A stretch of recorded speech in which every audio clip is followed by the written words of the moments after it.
Hey there, welcome to Sleepy History Secrets, the channel where myths take naps and the gods of Olympus finally clock out. Tonight you'll be joining a very old, very chaotic family, a pantheon of glittering egos, complicated relationships, and divine customer service issues. We'll meet them one by one. The rulers of thunder, the keepers of love, the punishers, the dreamers, and the occasional overachiever who invented wisdom by accident. But this isn't just a story about power. It's also about love that disobeys, punishment that misfires, and the kind of memory that refuses to fade even when marble crumbles. You'll visit Olympus, the cosmic office in the clouds, then drift down into two human-sized stories, Eros and Psyche, where love loses its sight before learning to see, and Medusa, the woman who became a legend by being misunderstood. Before you settle in, take a quiet moment to like the video or subscribe, only if you truly enjoy falling asleep to the sound of ancient chaos told calmly. And if you feel like sharing, leave a comment with where you're listening from and what time it is for you right now. It's strangely comforting to know how many of us are awake at the wrong hour, each floating in our own little corner of history. Now, dim the lights. Maybe let a fan hum softly in the background. If your mind drifts, that's perfectly fine. Even the gods got distracted. And when you're ready, let's climb that impossible mountain together. The clouds are waiting, the marble halls are loud, and the thunder god is probably still talking about himself. Our quiet exploration begins with Olympus itself, the oldest family business in existence.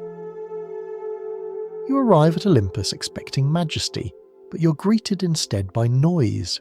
It's not thunder. It's the sound of divine bureaucracy. Everywhere you look, immortality hums with paperwork no one asked for.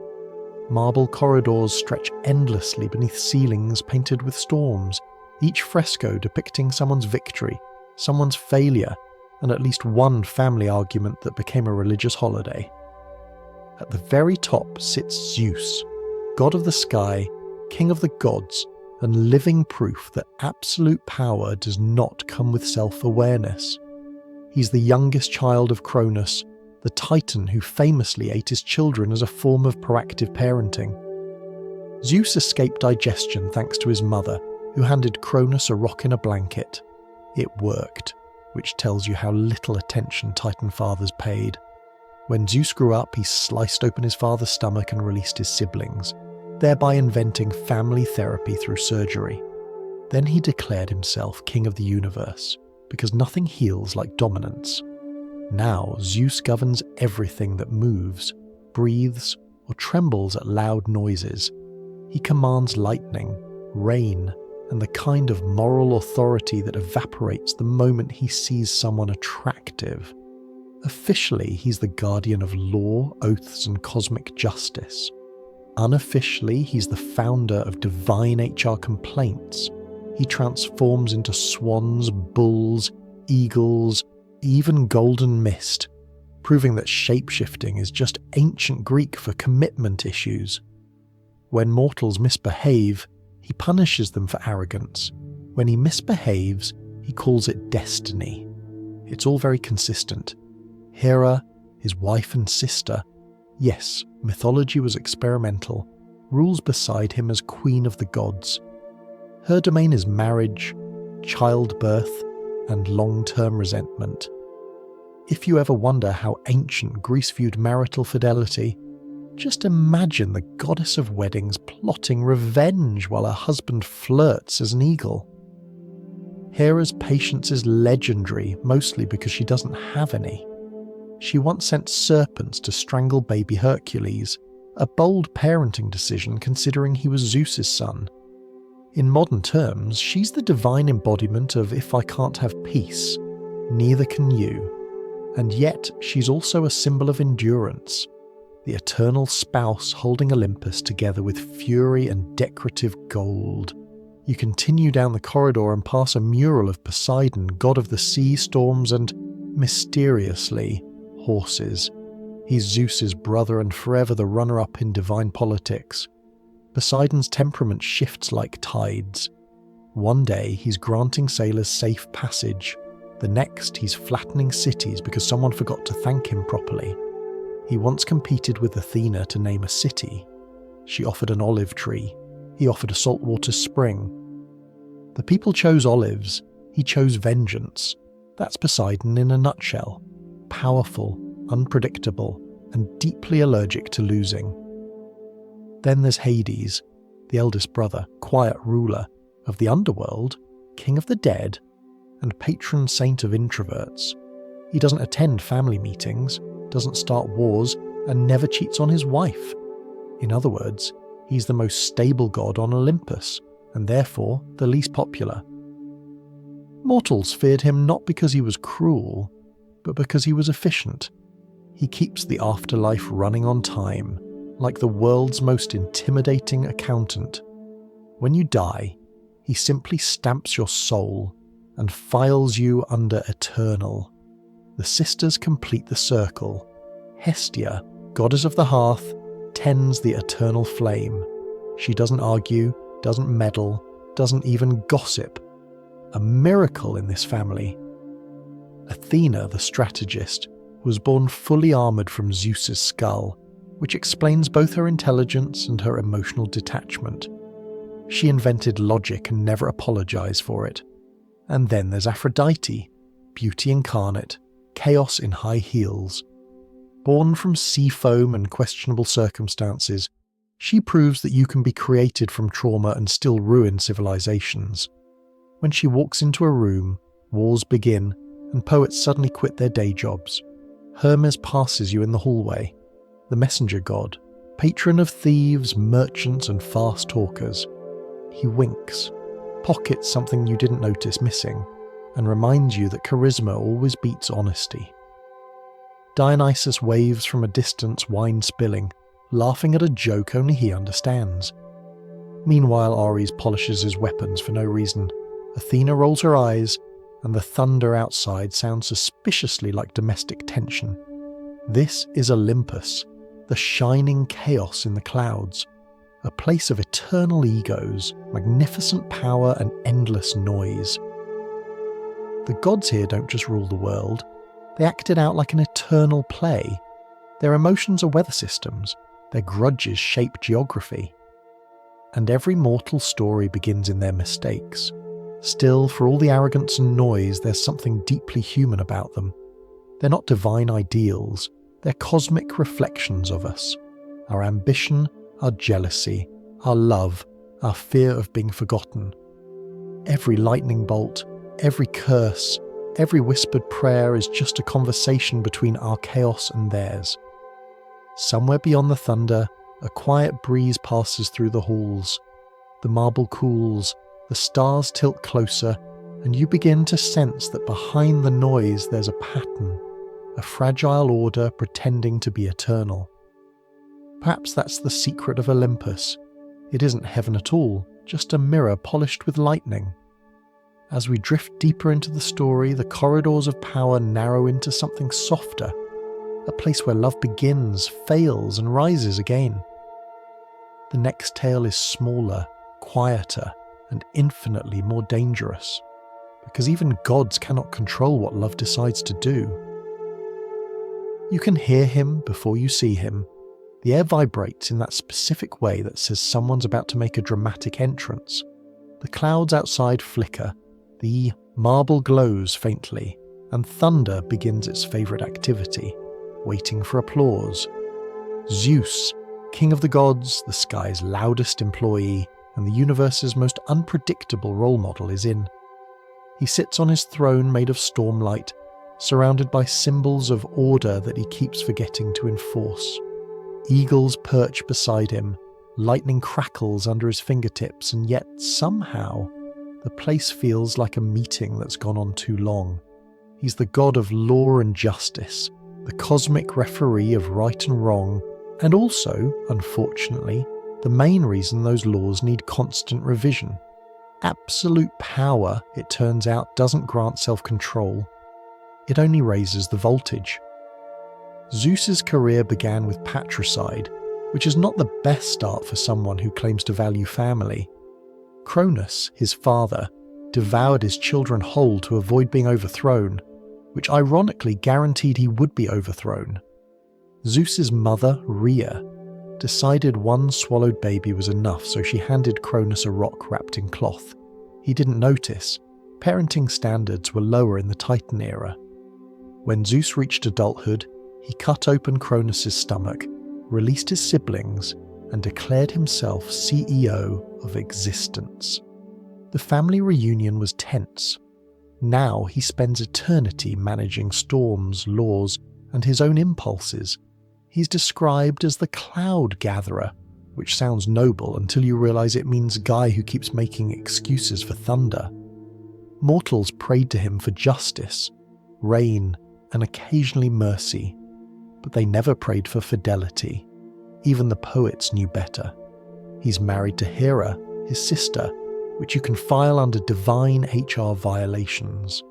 Their union was meant to symbolize perfect harmony, and it did, if your idea of harmony involves decades of revenge plots and occasional lightning strikes at dinner. Zeus has two main hobbies: enforcing morality and breaking it. When mortals lie, cheat, or boast too much, he hurls thunderbolts as punishment. When he does the same thing, it's called mythology. He's transformed into more animals than a nature documentary: swan, bull, serpent, golden mist. Each transformation leads to another half-god child with parental abandonment issues and a prophecy attached. It's less a love life and more a public works project in chaos management. And yet, despite his flaws, and there are entire libraries devoted to them, Zeus still represents a kind of necessary order. He's the thunder that holds the world together through fear, admiration, and the hope that he's distracted elsewhere. When he's calm, the sky's clear. When he's angry, the air itself crouches. The Greeks saw him as the source of all authority, even when they privately suspected he was making it up as he went along. Imagine him in modern times. He'd be the sort of executive who calls emergency meetings about accountability, then immediately takes a private jet to somewhere with fewer witnesses. Believes in loyalty as long as it's directed toward him. He believes in justice as long as it doesn't apply to his own schedule, and yet somehow the company still runs. Lightning always finds its way back to him, and mortals still whisper his name during storms, not out of devotion, but out of caution. For all his noise and ego, there's a pattern to Zeus's chaos. He embodies the ancient understanding that power is never clean. It always comes wrapped in contradiction: law and lust, punishment and pleasure, mercy and megalomania. The Greeks didn't create Zeus to be perfect.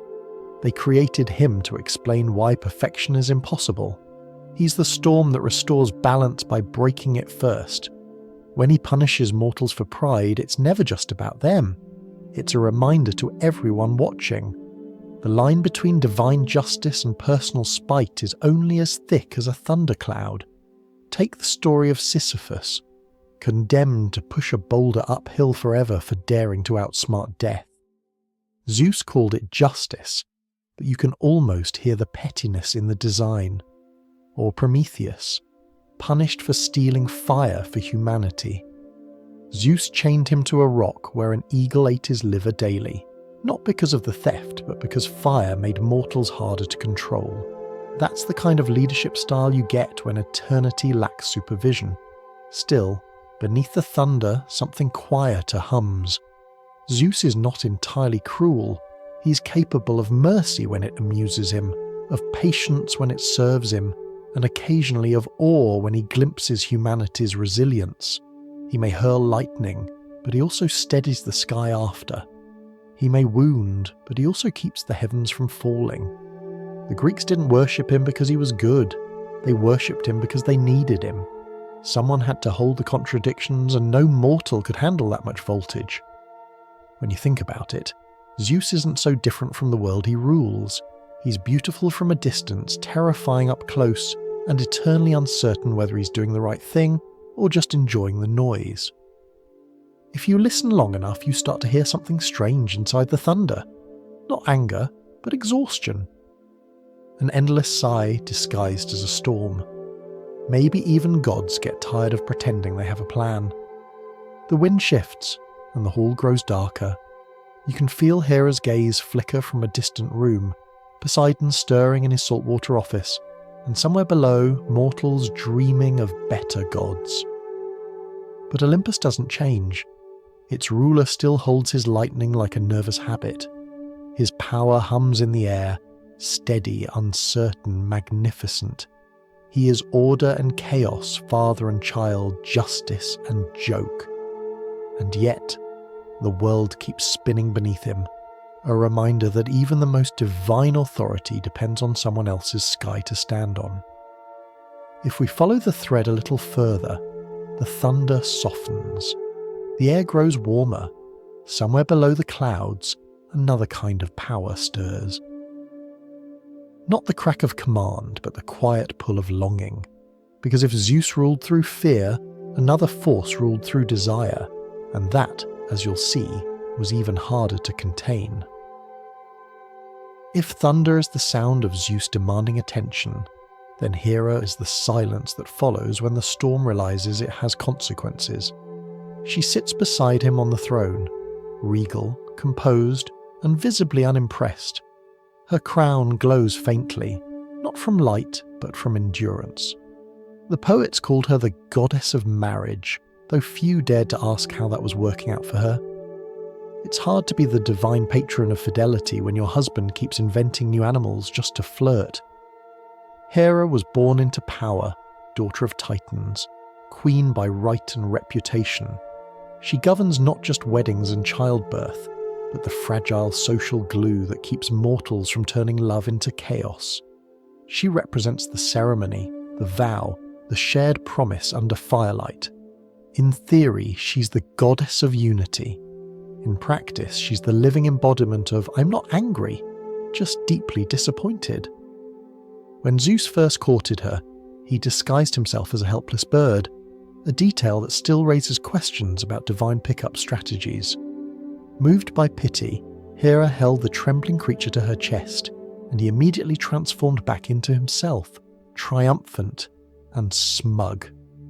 That's how their marriage began, with deception, surprise, and zero warning paperwork. It set the tone for everything that came after. Hera's love for Zeus was real, at least in the beginning. She stood beside him when he overthrew the Titans. She bore him children, each one representing an ideal that mortals would struggle to live up to. But as centuries passed, love turned brittle, stretched thin across too many betrayals. The gods are eternal, but patience isn't. Every thunderbolt Zeus hurled seemed to echo through her temples, and every whisper of another affair became another invisible scar carved into Olympus. Revenge became her rhythm. It was the only form of control left to her. When Zeus had children with mortal women, Hera didn't punish him. That would have been too easy. She punished them. Every demigod was a walking reminder of humiliation, and Hera's justice was slow, creative, and thorough. Hercules, the strongest man alive, spent his youth wrestling serpents she personally mailed to his crib. Later, she drove him into madness, and when he recovered, she made him atone through impossible labours. You could call it cruelty, or you could call it divine consistency. Yet beneath the fury, there's an order, a logic that mortals understood even if they didn't like it. Hera's wrath wasn't random, it was balance. If Zeus embodied chaos disguised as authority, Hera was the counterweight, rage disguised as reason. She couldn't stop his storms, but she could make sure every cloud remembered her name. She turned jealousy into governance, resentment into ritual. In her temples, women prayed not to escape marriage but to survive it. And Hera listened, not with sympathy but with recognition. She knew endurance when she saw it. In art, she's always perfectly composed. Golden veil, ivory skin, eyes that never blink. But imagine her thoughts as she watches another lightning bolt crack across the sky. She's not jealous. She's tired of pretending the noise still surprises her. It's not hatred she feels, it's expertise. You don't become Queen of Olympus by forgiving the same mistake forever. Her authority runs deeper than thunder. When Zeus lost control, she was the one who restored the order. She once led a rebellion against him. Yes, an actual divine coup. The other gods tied Zeus down while she seized his scepter. For a brief, glorious moment, Olympus was hers. Of course, he escaped, and her co-conspirators defected immediately. But the fact remains, she dethroned the king of the sky, and he never forgot it. He forgave her publicly, but privately he began locking the lightning room at night. Still, mortals worshipped her with awe and fear, for she wasn't the goddess of love. She was the goddess of what comes after.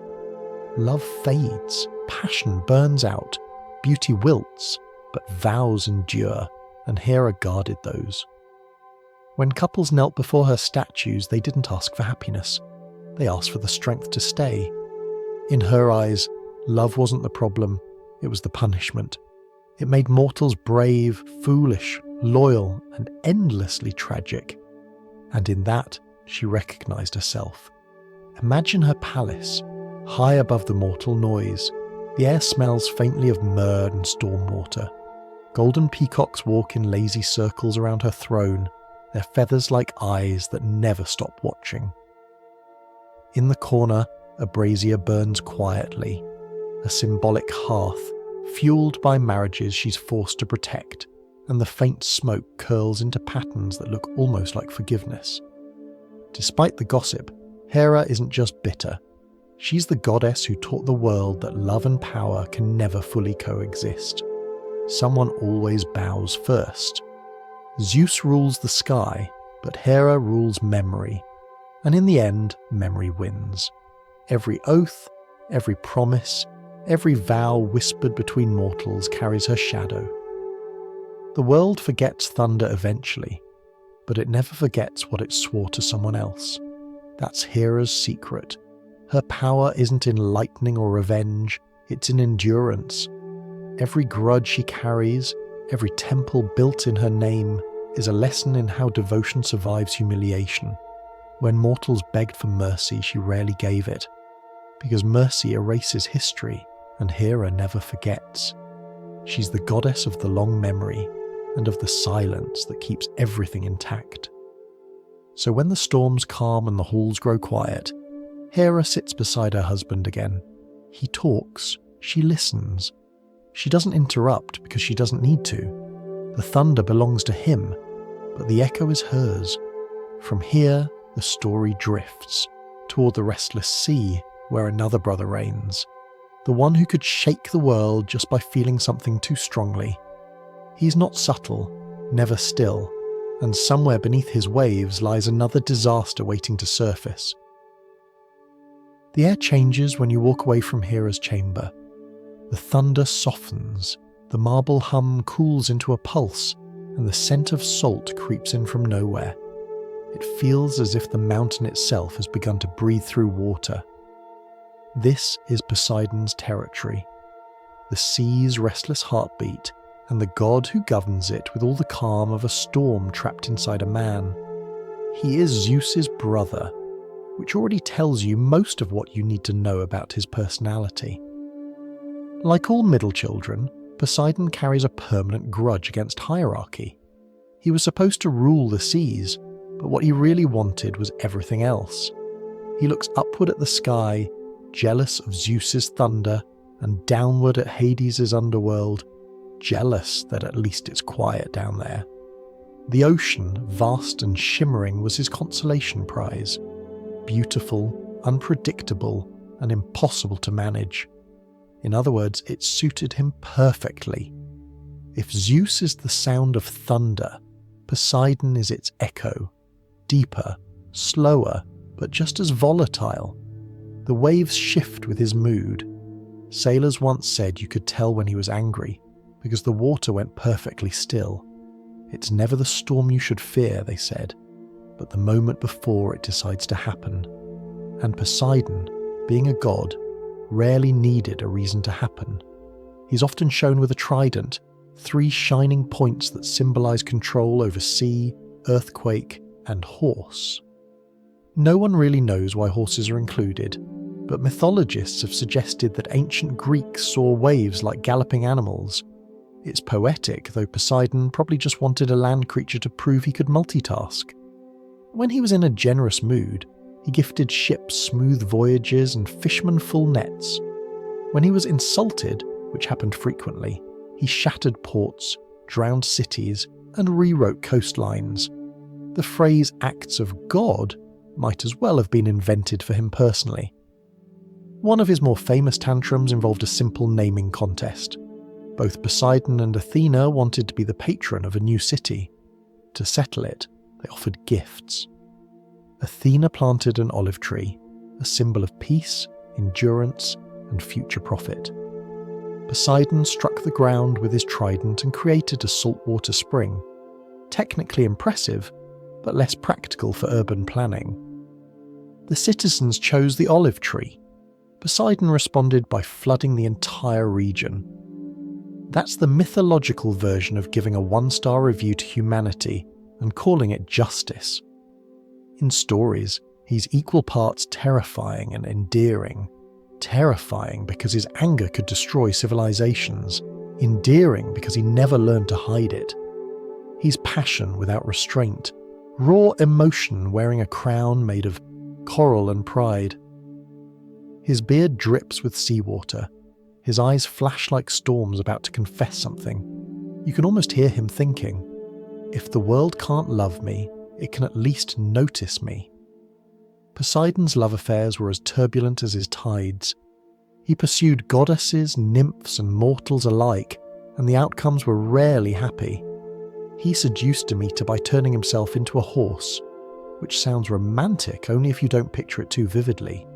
He fathered heroes and monsters with equal enthusiasm. Theseus, who became a great king, and Polyphemus, the Cyclops who tried to eat one. The duality says everything about him. Creation and destruction shared a dinner table. Then there was Medusa. The myths vary, but in one of the older versions, she was a priestess of Athena, a mortal woman devoted to chastity and worship. Poseidon saw her, desired her, and took what he wanted in Athena's temple, a moment of divine arrogance that still echoes through centuries. It wasn't love, it was hunger disguised as authority. When Athena discovered what had happened, she didn't punish Poseidon. She punished Medusa instead. The man who caused the harm continued ruling the sea, while the woman became a monster. That's the first law of Olympus. Divinity is hierarchy, not justice. And Poseidon, for all his grandeur, is the embodiment of that imbalance. Magnificent, furious, and never accountable. His temper wasn't limited to humans. He once challenged Zeus for control of Olympus, teaming up with Hera and Athena in a family coup. It failed, naturally. The god of the sea found himself exiled to mortal labour, building walls around the city of Troy as punishment. The irony was almost poetic. The god who made earthquakes forced to work in construction. When his job was done, the Trojans refused to pay him, so he flooded their city. Lesson learned. Always pay your contractor, especially if he controls tectonic plates. Still, Poseidon wasn't entirely cruel.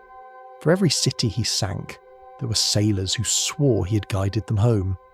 He could be tender in the way only something immense can be, protective one moment, devastating the next. The Greeks feared him, but they also respected him in a way they never quite respected Zeus. You could reason with the sea if you were humble enough. You could offer wine, promise restraint, and pray for calm waters. Sometimes Poseidon even listened. His temple stood along coastlines filled with offerings of coral, shells, and little bronze horses. The air inside smelled of salt and pine resin. Fishermen whispered his name before every voyage, not as worship, but as negotiation. The ocean, after all, doesn't need prayers, it needs acknowledgement. If you close your eyes now, you can almost hear the sea rising and falling like breath. The waves don't shout, They wait. They hold memories of ships, storms, and whispered apologies. Somewhere deep below, Poseidon moves through his kingdom, trident glinting, faintly, hair swaying in the current. He is not angry tonight. Not yet. He is simply awake, dreaming of the land he can't touch, and the sky that will never be his. Perhaps that's the truth of him. Poseidon's rage isn't cruelty, it's longing. The sea forever reaching for the shore, knowing it can never stay there. Every tide that rises, every wave that breaks, is a confession he keeps repeating. He wants to belong somewhere, but belonging was never written into his domain. His brothers rule sky and shadow. He rules motion itself, always arriving, never arriving. And so the world continues to shake beneath his moods. The cliffs crumble, the ships sway, and mortals remind themselves that even gods are lonely. Poseidon doesn't hate humanity, he just wants it to listen, and when it doesn't, he makes sure it learns to. Far above the water, Olympus gleams again, its clouds stacked like marble blocks in the sky. But if you listen carefully, beneath the thunder and the wind, you can still hear it. The slow sigh of the ocean, the heartbeat of a god who never stops moving. It's the rhythm of jealousy, of pride, of grief that can't find words. It's the pulse that reminds the heavens that nothing, not even eternity, stays still. As the sea settles for now, another sound takes its place. Quieter, sharper, forged from thought rather than emotion. In the distance you can hear the whisper of armour, the scratch of a quill, the measured pace of a mind that never sleeps. That sound belongs to wisdom. And wisdom, as we're about to see, can be just as dangerous as rage. The path down from the ocean is quiet. The air loses its salt and grows still, as if sound itself is afraid to follow. The light dims, not sharply, but gently, like a curtain closing in slow motion. Every step feels heavier. You're leaving Olympus now, the realm of noise, thunder, and divine temper, and entering the most organized department in existence, the underworld, Hades' kingdom, the only part of creation that runs on time. Mortals feared Hades, though not because he was cruel. He simply didn't return phone calls. When other gods meddled constantly in mortal lives, Hades preferred the long view. He was the quiet brother, older than Zeus, older than Poseidon, and certainly more patient than both. When the three of them divided the universe, Zeus claimed the sky, Poseidon took the sea, and Hades accepted what was left, everything that lies beneath, the world of the dead. It sounds grim until you realise he got the better deal. No storms, no politics, no worshippers asking for unreasonable favours, just souls arriving endlessly, right on schedule. Imagine the entrance to his realm, a cave mouth hidden in the folds of the earth, where the air cools and the stone begins to hum faintly with memory. The river Styx coils nearby like a black ribbon, carrying whispers instead of water. Charon, the boatman, waits beside it, oar in hand, expression unchanged for several thousand years. He doesn't greet you, he doesn't have to. His job is simple: collect the coin, row the soul, and never look back. You can almost admire the efficiency. Olympus could never. The underworld itself is vast, layered like an ancient archive. There's the asphodel meadows for the ordinary dead, people who lived without great sin or great virtue, now wandering in pleasant monotony. There's the Elysian fields for heroes and poets, where the air smells of grass and remembered music. And then there's Tartarus, a deep, iron-dark abyss reserved for the unforgivable. Oath-breakers, tyrants, and the occasional titan who thought immortality meant immunity. It's the divine equivalent of a filing cabinet marked "Do Not Reopen." At the centre of all this sits Hades, on a throne carved from obsidian. He does not shout or boast. His power is quiet, absolute, and unshaken. If Zeus is thunder, Hades is gravity. Nothing escapes him, and he doesn't have to remind anyone of that. He wears a crown of jet and silence, and his robe moves as if the shadows themselves want to cling to it. Every once in a while he sighs, not out of sadness, but because eternity, even well-organised eternity, has a way of becoming repetitive. Despite centuries of bad publicity, Hades isn't evil. He's simply doing a necessary job no one else wanted. Someone has to keep the world balanced. Without death, life would overgrow itself and collapse under the weight of its own persistence. Hades makes sure the system resets, that endings remain part of the story. It's thankless work. Mortals pray to Zeus for mercy, Poseidon for luck, Aphrodite for love, but no one ever thanks Hades for maintaining existence itself. And yet, he keeps at it, because he's not motivated by worship. He's motivated by precision. The dead must have order, or chaos will find its way back up. But even the most structured life, or afterlife, can't exist without interruption. For Hades, that interruption arrived as a girl gathering flowers on a bright hillside. Her name was Persephone, daughter of Demeter, goddess of the harvest. She was light, laughter, and green growth, everything his world lacked. When Hades saw her, something in him shifted. Desire, curiosity, loneliness. It's hard to name what an immortal feels after ages of perfect control. But he wanted her, and wanting, in myth, is always the beginning of trouble. According to the old poets, the ground opened beneath Persephone as she reached for a flower. A chariot of black horses burst from the earth, and Hades swept her into his realm before anyone could react. It sounds like abduction, and perhaps it was, but myth rarely stays simple. Some versions say Zeus gave permission, a quiet signature on a divine marriage contract. Others claim Persephone's scream was heard by every living thing, and Demeter's grief turned the world cold. Either way, the seasons stopped. Nothing grew. Fields withered. Even the gods began to starve. Demeter searched the world for her daughter, torch in hand, her fury shaking the boundaries between life and death. Finally, she reached Olympus and demanded justice. Zeus, faced with the first famine in history, realised that domestic diplomacy had to happen fast. A compromise was struck. Persephone would spend part of the year above with her mother and part below with her husband. Before she left, she ate a few pomegranate seeds. Some say by accident, some say by choice. Those seeds bound her to the underworld forever, ensuring that every spring would eventually give way to winter again. And so, the world found its rhythm: growth, decay, rest, renewal. When Persephone ascends, flowers bloom, rivers thaw, and Demeter smiles again. When she returns to Hades, the leaves fall, the air cools, and the earth sighs itself to sleep. The Greeks didn't see death as an end. They saw it as a season. Hades and Persephone were the keepers of that cycle. Two halves of the same promise, that nothing truly disappears, it only changes rooms. Down in the underworld, they rule side by side. Hades keeps his ledgers of souls, precise and impartial.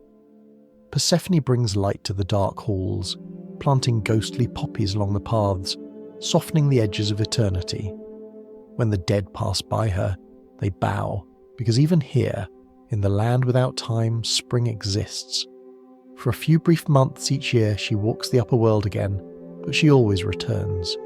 Not because she's imprisoned, but because she belongs to both worlds now. She is balance made flesh, the bridge between what ends and what begins again. If you stand still long enough, you might feel it too. The pulse beneath the ground, the steady rhythm that keeps everything alive precisely because it knows how to stop. That's Hades' music. Quiet, repetitive, patient. The universe's heartbeat turned inward. The underworld isn't hell, it's administration. No flames, no screaming, just paperwork and peace. The real punishment is the silence, and even that becomes comforting after a while.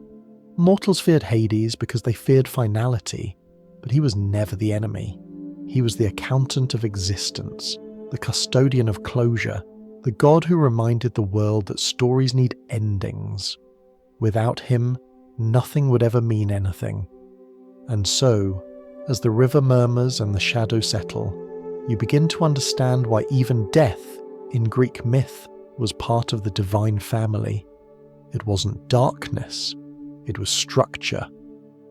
And in a universe ruled by thunder, tantrums and lust, structure was the closest thing to mercy. As the gates of the underworld close behind you, the sound of waves returns faintly in the distance, and far above, a faint glimmer of sunlight spills over marble once again. The world continues its eternal rotation, held in balance by love, memory and contracts written in pomegranate red. Somewhere up there, another goddess sharpens her spear and drafts another strategy. Because after the calm of death, there is always the noise of intellect. The air grows sharper as you climb back toward the light. The silence of the underworld fades, replaced by the clear, cool hum of thought. The wind moves differently here, less like breath, more like calculation. This is Athena's realm, the bright domain of strategy, craft and reason. The others rule storms, seas or death. Athena rules the mind. If Zeus is thunder, Athena is the pause between thunder and echo, the moment where clarity lives. She was not born the usual way. No mother carried her. Instead, she emerged fully grown from Zeus's skull, armoured and already exasperated. It happened after one of his many headaches which, in fairness, he probably deserved. The myths say that Hephaestus split his head open with an axe to relieve the pain, and outstepped Athena, shouting a battle cry so loud that the heavens blinked. Freud, had he existed then, would have retired immediately. Her arrival symbolised something the ancient world didn't quite have a name for: intellect without emotion, order without softness. She became the goddess of strategy, war and craft. Not the chaos of combat, but the blueprint that makes victory possible. If Ares is the god of blind violence, Athena is the general who wins wars before they start. She measures, calculates, decides. She is logic incarnate, and she never forgets that emotion, while poetic tends to get people killed. Athena's temple stood on hilltops, not for glory, but for perspective. The most famous of all, Athens' Parthenon, was both a home and a thank you gift. The city itself bore her name, granted after a small contest with Poseidon. He offered a salt spring, impressive but useless. She offered an olive tree, shade, oil, peace, prosperity. The citizens chose the olive, and in return she became their guardian. It was a win not by power, but by patience. A clever move, and a subtle reminder that wisdom is often the quietest voice in the room. Her symbols are simple: the owl for observation, the spear for precision, and the aegis, a shield bearing the head of Medusa. Yes, that Medusa. The irony is heavy. The goddess of intellect wears the face of someone punished for divine pride. It says something uncomfortable about how reason sometimes feeds on what it cannot empathise with. Athena calls it justice. Mortals might call it efficiency. She is, in many ways, the first ideal of meritocracy, believing that skill, intelligence and discipline should outweigh birth or beauty. But she also shows the flaw in that ideal. When perfection becomes policy, humanity gets lost in the footnotes. Athena doesn't feel emotions the way others do. Her affection for mortals is real, but clinical. Like a teacher grading essays in the middle of a battlefield, she protects heroes, but only the ones who think. Odysseus, for example, was her favourite, a man. He used words like weapons and patience like armour. Yet even he feared her, because she could abandon him the moment he forgot to listen. Her myths often revolve around punishment disguised as lesson. Take Arachne. the mortal weaver who challenged Athena to a contest.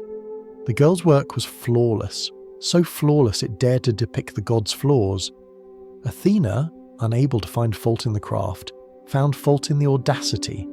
She tore the tapestry and turned Arachne into a spider. The lesson was clear.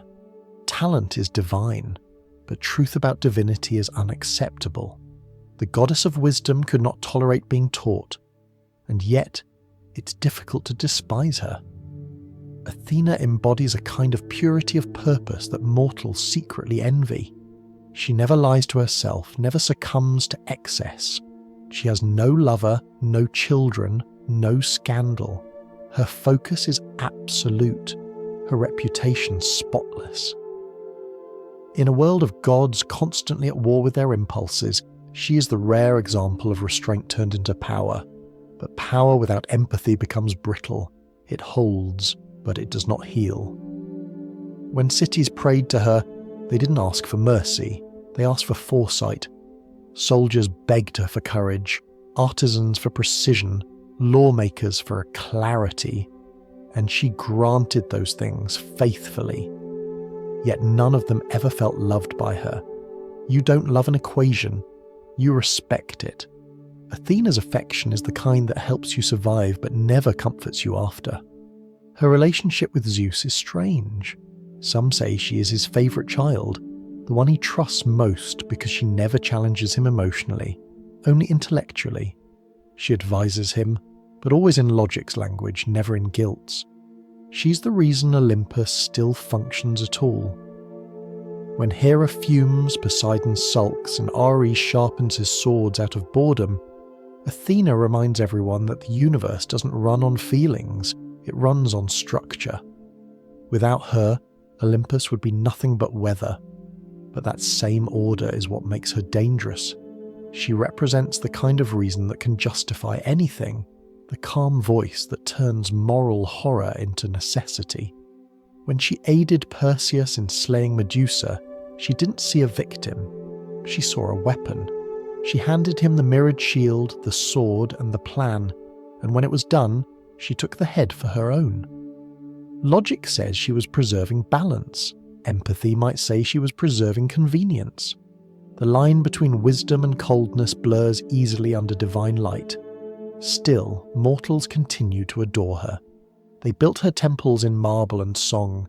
They filled her statues with offerings, tiny olive branches, coins, carvings of owls, and whispered their plans at her feet. She became a symbol of civilization itself, the idea that the mind could rise above chaos. When they lit lamps in her honour, it wasn't worship as much as gratitude for reason's small victories. The crops divided fairly, the soldiers who came home, the arguments solved without blood. Picture her now, standing at the edge of Olympus, spear resting lightly against her shoulder, eyes scanning the horizon. She doesn't smile, but she isn't cold. She's simply awake, always. She sees patterns where others see confusion, cause where others see coincidence. In her stillness, you realise something. Athena doesn't sleep, because thought itself never sleeps. And perhaps that's the quiet irony of wisdom. It keeps the world safe, but it never allows rest. Knowledge guards us from ignorance, but it also whispers that nothing is ever enough to know. Athena understands this better than anyone. Maybe that's why she keeps her distance from love, from softness, from any moment that might unravel the discipline she's built. If you stand close, you might feel the temperature drop around her. Not cold, just deliberate.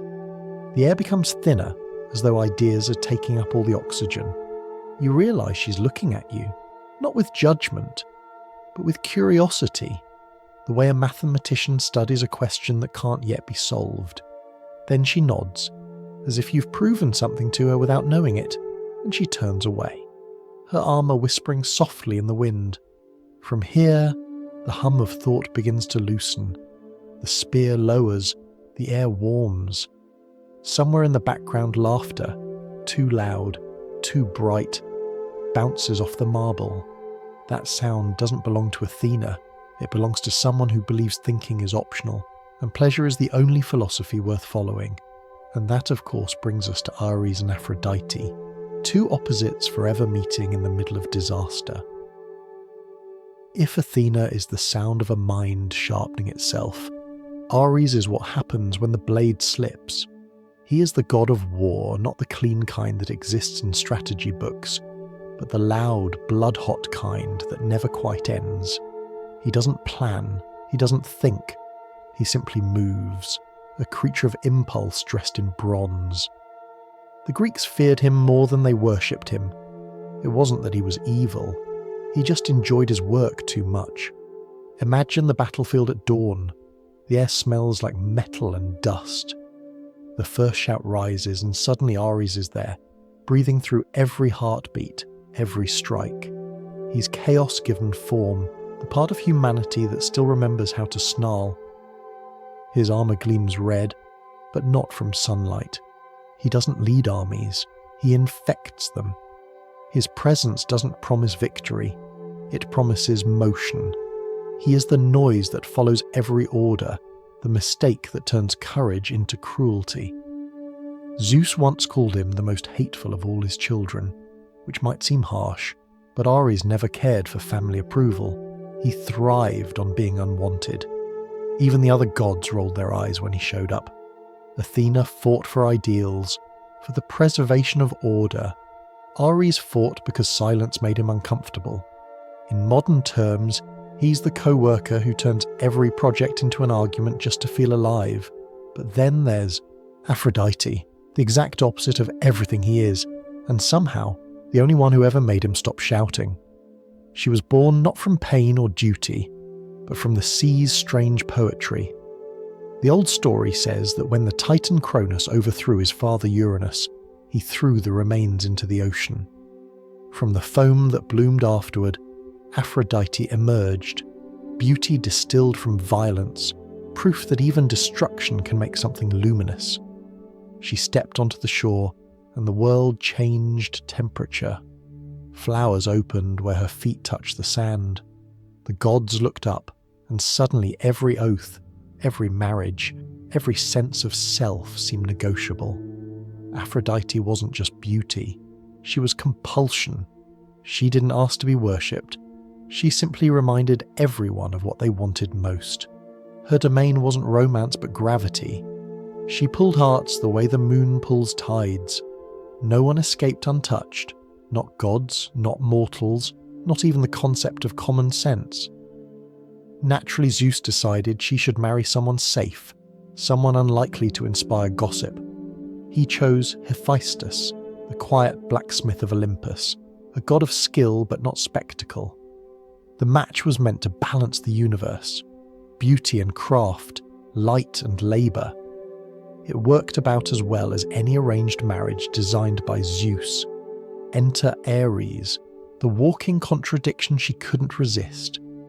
He was strength without grace, noise without thought, everything her husband was not. She didn't need him for tenderness, she needed him for reflection. Ares made her feel mortal, and that was the one thing immortality never offered. Their affair was an open secret on Olympus, whispered between clouds. They met in Hephaestus's bed, which was both symbolic and unwise. The god of fire, it turned out, was also the god of hidden mechanisms. He forged an invisible net, finer than silk, stronger than steel, and laid it over the bed before leaving unexpectedly one morning. When Ares and Aphrodite fell into each other's arms, the trap snapped shut, freezing them in a single scandalous embrace. Hephaestus summoned the entire pantheon to witness it. There they stood, war and beauty, caught in perfect humiliation, while the other gods laughed until Olympus trembled. Hermes smirked. Apollo made poetic commentary. Even Poseidon tried to negotiate their release, mostly because he found the whole scene too awkward to continue watching. Hephaestus demanded payment, Zeus rolled his eyes, and Aphrodite pretended not to care. When the net was finally removed, she simply adjusted her hair, smiled, and walked away. Ares followed, less embarrassed than confused. That's the thing about them, their love wasn't romantic, it was elemental. She represented desire, he represented destruction. and together they reminded the world that passion and pain are often the same thing wearing different armour. They didn't soothe each other, they magnified each other. When Ares fought, Aphrodite watched. When Aphrodite charmed, Ares grew restless. They were the divine equation for combustion, the reason poets can't decide whether love is healing or hazardous. Despite the scandal, their story lingered because it felt familiar. Every mortal who's ever loved someone bad for them has touched a fragment of their myth. The Greeks didn't invent perfect gods as they invented mirrors. Ares and Aphrodite were the reflection of every human contradiction, wanting peace but craving intensity, building safety and then setting it on fire just to feel something again. And there were consequences. Their daughter, Harmonia, was born of that union, the goddess of harmony. A cosmic joke, perhaps, or a reminder that balance often grows from the meeting of opposites. But harmony never lasts long in Olympus. The lovers continued their cycle of attraction and retreat. Ares would vanish to fight another war. Aphrodite would drift back to her temples, collecting prayers and broken promises. They were addicted not to each other, but to the pattern, the reunion after chaos, the apology that almost sounded sincere. Artists loved them because they made tragedy look glamorous. Statues carved their bodies entwined, unashamed and perfectly still. Frozen moments of beauty that pretended the noise had stopped. But even marble cracks eventually, and underneath it all the truth hums. Love can conquer anything except itself. If you close your eyes, you can almost hear them. Ares' armour clattering to the floor, Aphrodite's laughter rolling like soft thunder, both of them briefly forgetting the rest of the world. It's not happiness, it's a pause. The kind of silence that follows exhaustion, not peace. Some say their affair never truly ended. That even now, whenever war breaks out, beauty appears beside it, dressing wounds and writing poems no one wants to read. And whenever beauty becomes too powerful, war follows to remind it that perfection provokes envy. The two forces keep each other alive through mutual sabotage. Maybe that's what love is, at least in myth. The agreement to destroy each other gently, again and again, in exchange for feeling infinite for one brief moment. The hall grows quiet again, though a trace of perfume lingers in the air, mixed with the faint smell of iron. Far away, a hammer strikes an anvil. Hephaestus at work, mending what can be mended, creating something useful from the wreckage. The noise echoes through the corridors like a heart beating inside metal. It's the sound of endurance after humiliation, of creation following destruction, and it belongs to the only god who ever turned heartbreak into an art form. The laughter from Olympus fades, replaced by the soft clink of metal on metal. It's a sound you can feel more than hear, like the heartbeat of something old and patient. You follow it through the corridors, down into a workshop glowing orange from the inside out.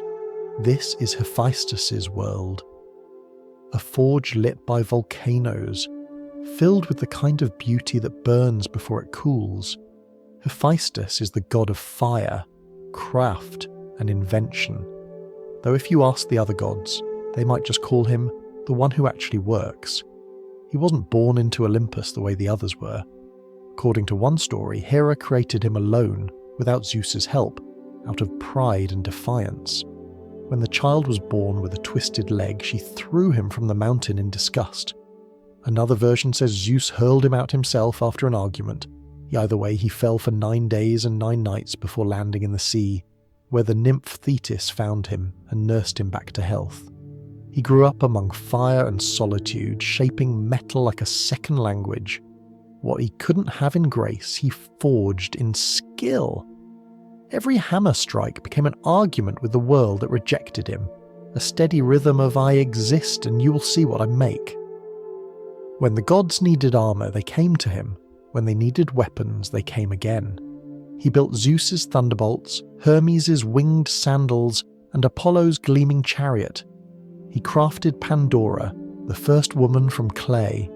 a creation so perfect it nearly destroyed humanity. Irony was one of his better materials. Hephaestus's forge smells of smoke and wet stone. Sparks leap like stars in miniature constellations.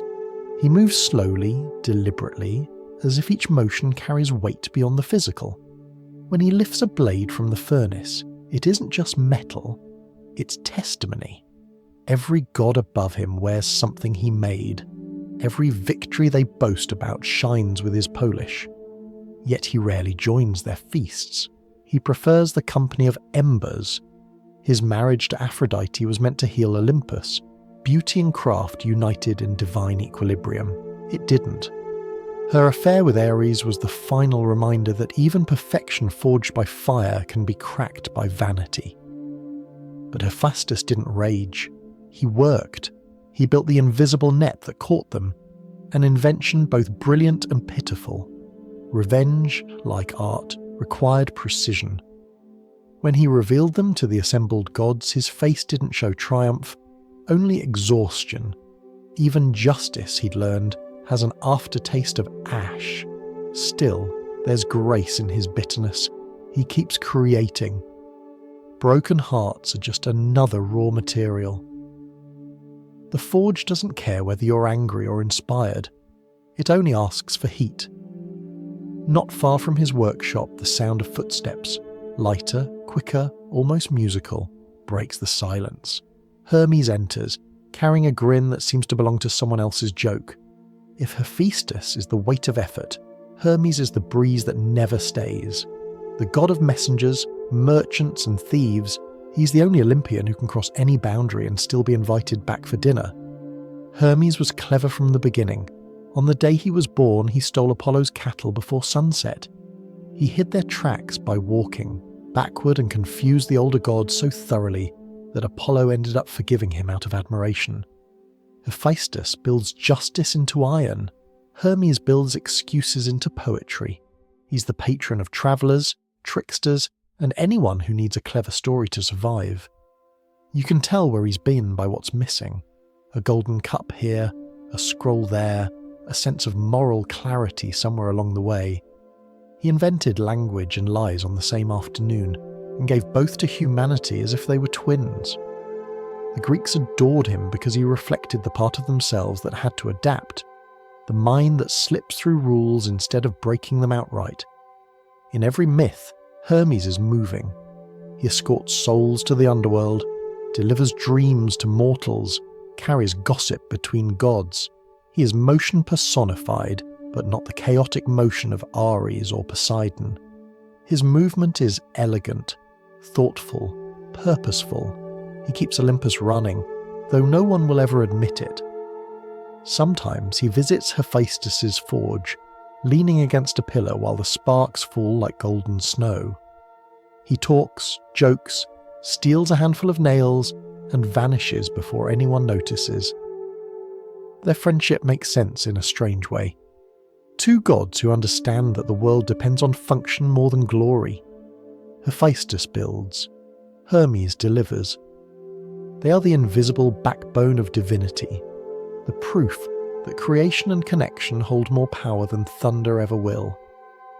And then there's Hestia, the third presence in this quiet triad, the goddess of the hearth, the fire that never leaves its home. She rarely appears in myths because she doesn't cause problems. Her name means hearth itself, the centre of every house, the warmth that turns shelter into belonging. While the others fight, seduce and argue over temples, Hestia keeps a single flame burning in every home, every city. It's said that when travellers returned from far journeys, they touched their fingers to her fire first, as if greeting civilization itself. In Olympus, her fire burns at the centre of the hall, a small steady flame surrounded by chaos. When Zeus storms, Hera fumes, Poseidon shakes the earth, Hestia simply tends the light. It never flares, never dims. She's the goddess of peace, not because she avoids conflict, but because she doesn't need to win it. Her calm is contagious in the way silence is after too much shouting. She once gave up her throne so that Dionysus could join the pantheon, preferring stability over spectacle. Every family needs one person who doesn't leave, the poet said of her. She's that person for the gods, the one who reminds them what warmth feels like when everything else freezes. Hephaestus, Hermes and Hestia, the unsung axis of Olympus. None of them crave worship or power. They represent the quiet virtues that keep everything from collapsing: work, adaptability, and constancy. Hephaestus builds the world's bones. Hermes gives it breath and motion. Hestia gives it a heart that doesn't go out. If you listen carefully, you can hear them working together, hammer, footstep, and flame, weaving a rhythm older than thunder. A forge glows, a breeze stirs the embers, a fire steadies itself. It's the sound of order that doesn't need to shout.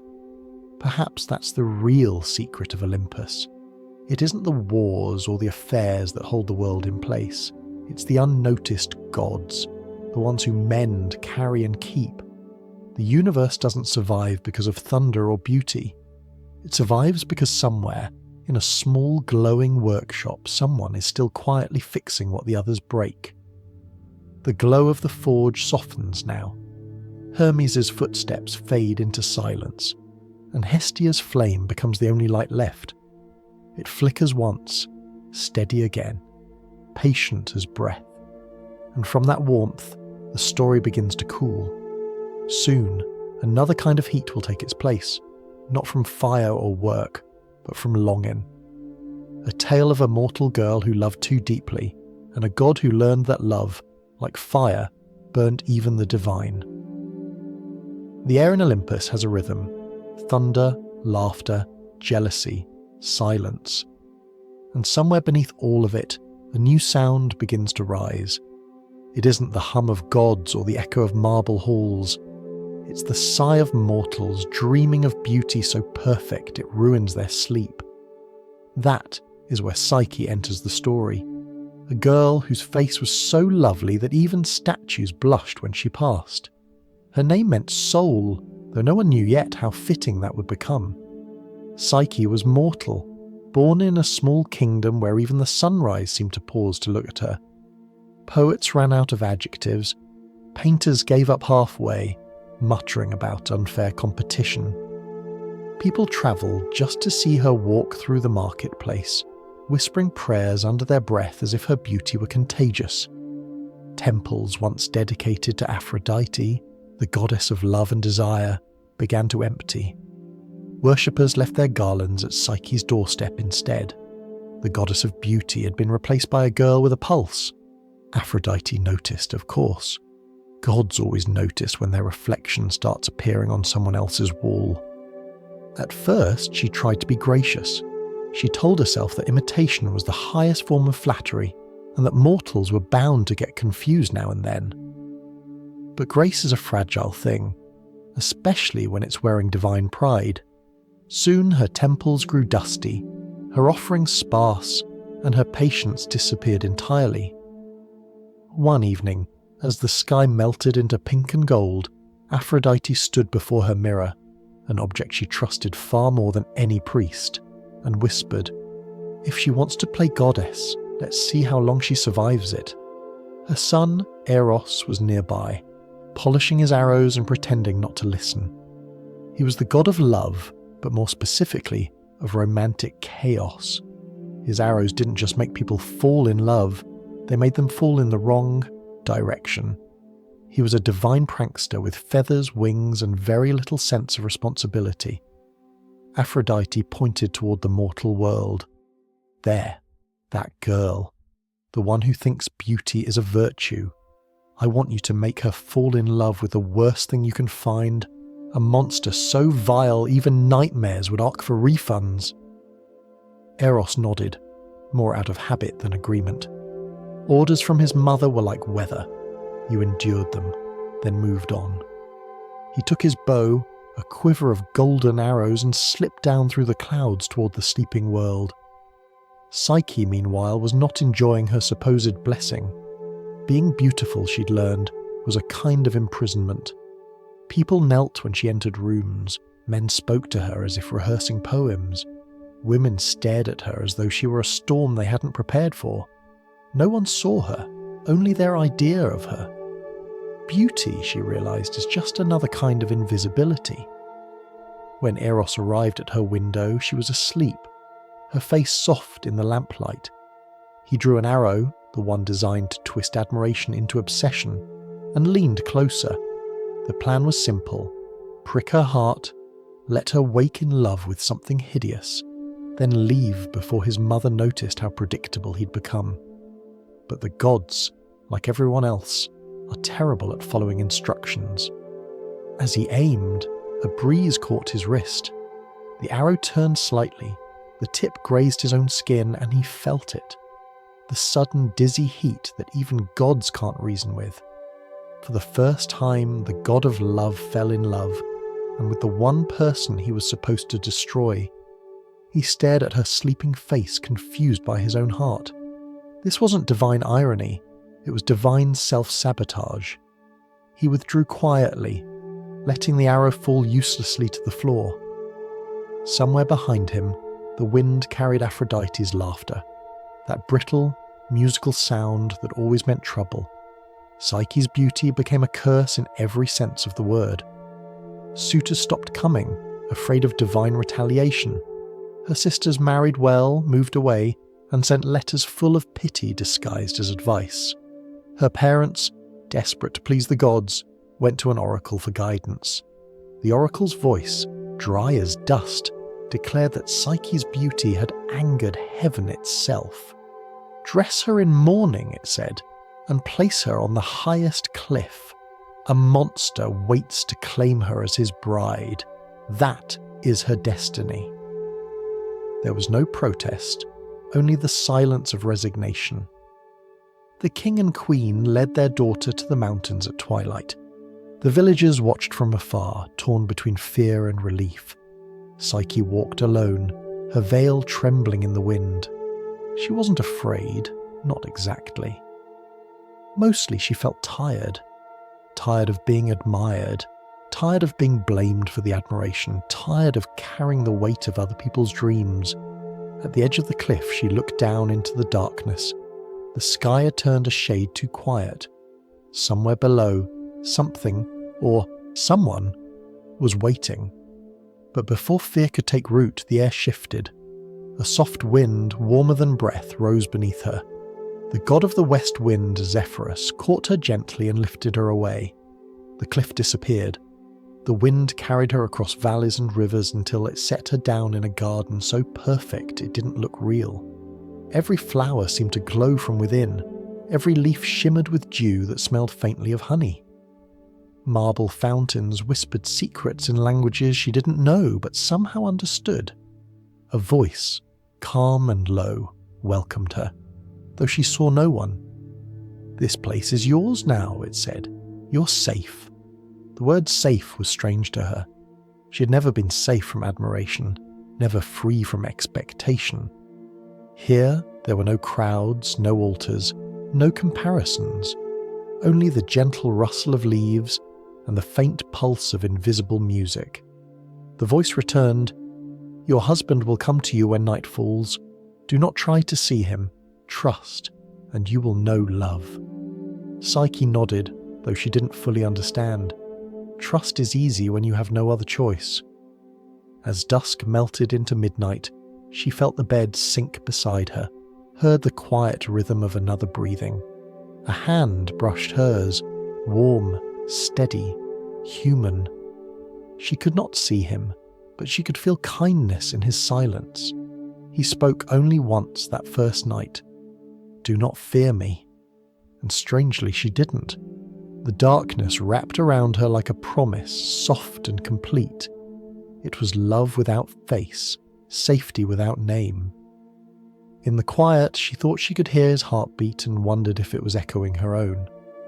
Outside, the moon drifted behind a cloud. Aphrodite waited in her temple watching the sea. She didn't know it yet, but her punishment had already failed. The girl she hated was alive, and her son, the god of love, had just rewritten the first rule of heaven: Never aim your own arrow at yourself. The night around Psyche was quiet in the way that feels watched. The garden shimmered under the faint light of stars, every petal glowing as though moonlight had chosen favourites. Somewhere in that stillness a presence moved. Not footsteps, not wings, just the faint change in the air when someone arrives who shouldn't exist. He came to her the way love often does, unseen at first, then suddenly everywhere. The god of desire had traded his golden bow for a whisper and a shadow.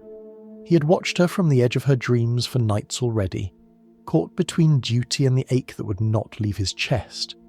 His arrow, the one meant for her heart, now sat uselessly in his own. Eros was not a child, though artists loved to paint him as one. They needed him harmless. But the truth was different. He was ageless, his eyes older than the world's first longing, and his touch was both promise and ruin. He had caused empires to rise and crumble, lovers to build temples and burn them again. Yet here, beside a mortal girl, asleep in a bed of silks, he was terrified. When Psyche woke, she felt the air ripple. She reached out into the darkness and found warmth waiting.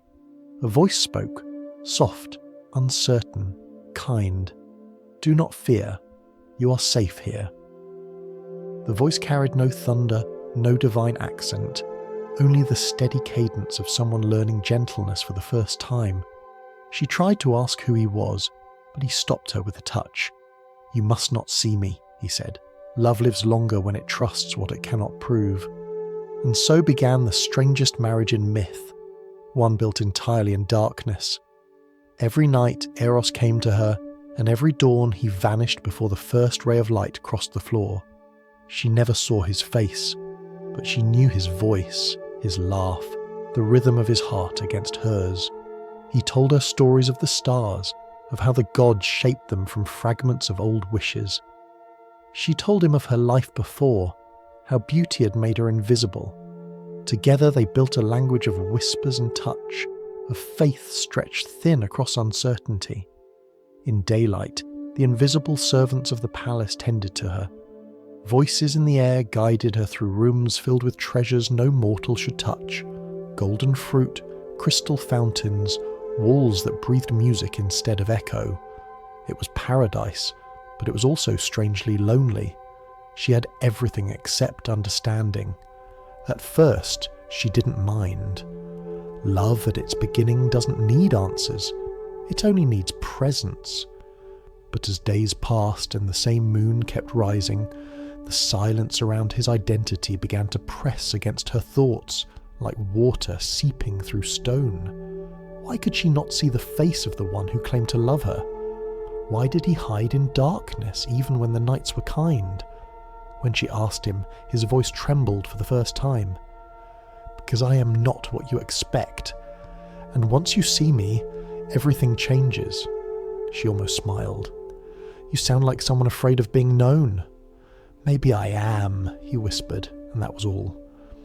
He left her with warmth still clinging to the air, and an ache that felt too human for a god.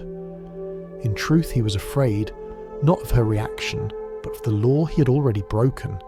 He had lied to his mother, disobeyed her command, and now loved the very mortal she meant to destroy. If Aphrodite ever discovered it, the punishment would be creative. The goddess of beauty never forgave those who tampered with her reflection. Every evening Eros returned. Sometimes they spoke, sometimes they simply lay in silence, tracing each other's breaths. The darkness became their companion, not absence but shelter. Love, they learned, could thrive on the unseen. Yet curiosity, like a seed, had already taken root. It waited quietly, the way all questions do, growing in the gaps where comfort becomes habit. Psyche began to imagine him in the light. Was he a man, a spirit, a monster? The oracle had promised she would marry a creature feared by gods and men.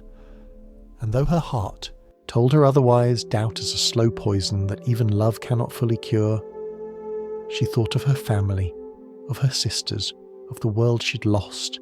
She missed voices that weren't made of air. One evening she begged him, "Let me see you, just once. I'll never speak of it. I only need to know who I love." Eros held her face in his hands. "If you see me, you will lose me. I swear it." She touched his wrist and whispered, "Then at least I'll know what I'm losing." He said nothing.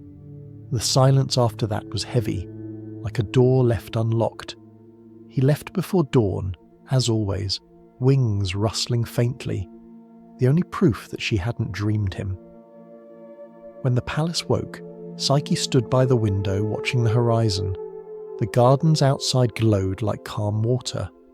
The breeze carried the scent of fruit and myrrh. She should have felt peace, but peace without knowledge feels like a trick. That night she tried to sleep, but her mind kept weaving possibilities. Maybe he truly was a monster, one whose gentleness was only disguise. Maybe she was being tested by Aphrodite, doomed to fall in love with a phantom. Maybe, she thought, the real monster was her own fear. Eros, far above her in the shadows of Olympus, looked down at the palace and felt the pull of every thought she was having. He could hear her heart calling for the truth, and he knew what was coming. The moment curiosity would break faith. Still, he didn't stop it. Maybe part of him wanted to be seen. Maybe love, to be real, needs to risk the light. He closed his eyes, the golden bough forgotten beside him, and whispered into the wind, "Let her look. Let her learn." Back in the mortal dark palace, Psyche finally blew out the lamp. The darkness settled again, thick and tender. The god returned as always, his voice soft, his touch familiar. She wrapped her arms around him and whispered that she loved him. He kissed her hair, said nothing, and for a moment everything was perfect. But perfection, like sleep, never lasts when curiosity is awake. Outside, the wind shifted. Somewhere in the marble corridors, the sound of footsteps, not his, but memory, echoed faintly. And in that sound, the first crack in paradise began to form. The night sighed, long and low, carrying a hint of something inevitable. The garden waited. The lamp, forgotten for now, stood on the table beside her bed, full of oil and unanswered questions. Morning came like a whisper over the garden. The air trembled with warmth, birds sang invisible songs, and the fountains scattered light across marble paths. Psyche walked alone between the flowers, her mind full of shadows she couldn't name. Each petal glistened, each breeze felt kind, and yet something inside her remained restless. Love without sight was starting to feel like sleep without dreams. Peaceful, yes, but unfinished. Days passed like this, each one polished with beauty, each one quietly gnawing at her patience. The servants' voices comforted her, gentle, disembodied, endlessly polite, but they offered no answers. Every time she tried to ask who her husband truly was, the air seemed to tighten around her, and the question drifted away unanswered. Silence had become the law of the house. Then one day, that silence broke. From far beyond the garden she heard human laughter. Real laughter, sharp and imperfect. Her sisters had come. The west wind, faithful to his orders, carried them across valleys and set them down before the palace. They looked around in astonishment at the golden trees, the fountains that sang, the air that smelled of roses and rain at once. When Psyche ran to greet them, they stared as though she had stepped out of her own funeral. "You're alive," one of them gasped. "The oracle said you were to marry a monster." "I did," Psyche said softly, "and I have never been happier."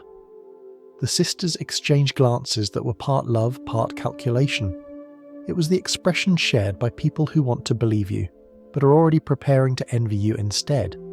They walked through the palace together, and the sisters' admiration quickly turned to discomfort. "You live here alone?" the eldest asked. "No servants, no husband, no eyes watching you." "There are voices," Psyche said. "Invisible ones. They serve me well." "Invisible?" the younger repeated. "Then how do you know they're not illusions? How do you know he's not? She hesitated, searching for the right cruelty. How do you know he isn't a monster wearing kindness like a mask? Psyche laughed at first, but the sound felt hollow in her mouth. He is gentle. He saved me from the mountain. He loves me. Yes, but what if he loves you as a collector loves his prize, the elder pressed. You cannot even look at him. What sort of marriage forbids a face? The words slid into her mind like oil, smooth and irreversible. For the rest of the day she tried to shake them off, but they followed her like perfume, sweet, cloying, impossible to escape. That night Eros came to her as always, his voice soft in the darkness. You are quiet tonight. I saw my sisters, she said. They asked why I never see you. He hesitated. You know why. But what if they're right? What if you hide because you're something I cannot bear to look at? His breath caught, a sound between sorrow and disbelief. If you trust me, you don't need to see me. If you doubt me, no light will save you. She turned her face toward him in the dark. Then let the truth choose for us. But he said nothing more. When she reached for him, he was already gone, his warmth fading into the air like a promise losing its grip. Sleep didn't come that night. The silence was too large, the shadows too still. She stared at the lamp by her bed, its wick trimmed, its oil full, waiting. Curiosity is a quiet thing until it isn't. It grows, softly, like vines through stone, until the first crack appears. Sometime past midnight, she rose. The palace lay silent as if holding its breath. She lit the lamp and the flame bloomed like a secret. Her heart pounded. The air shimmered with guilt and light as she turned toward the bed. There he was, not a monster, not a serpent or a shadow or a beast, a man. No, something more than that. Wings curled behind him, golden and feathered, rising from his shoulders like dawn learning to fly. His skin glowed faintly, the colour of warmth itself. His hair caught the lamplight and his face was calm, almost boyish, yet so divine it hurt to look too long. The god of love asleep beside her, the very same who had aimed 1,000 arrows and made 1,000 hearts tremble, now dreaming like anyone else. She gasped, too loud. The flame flickered. A drop of oil fell from the lamp and landed on his shoulder, hot as betrayal. He woke instantly, eyes wide, wings flaring in pain and recognition. You saw me, he said, not angry, only broken. I warned you. Tears rose in her throat. I was afraid, she whispered. They told me you would be a monster. And now you've made me one, he said quietly. Not to yourself, to my mother. She will know. The curse will find you. He stepped back, the air folding around his wings. Love cannot live where trust is burned. She tried to reach him, but he was already rising, light gathering around him like armour. Don't leave me, she cried. I'll fix it. I'll prove. But Eros had already vanished, leaving only the faint scent of smoke and something sweet, like memory. The lamp in her hand sputtered and went out. When morning came, the palace was gone. The gardens, the fountains, the invisible servants, all of it dissolved into air. Psyche woke on a cold hill beneath a sky that refused to warm her.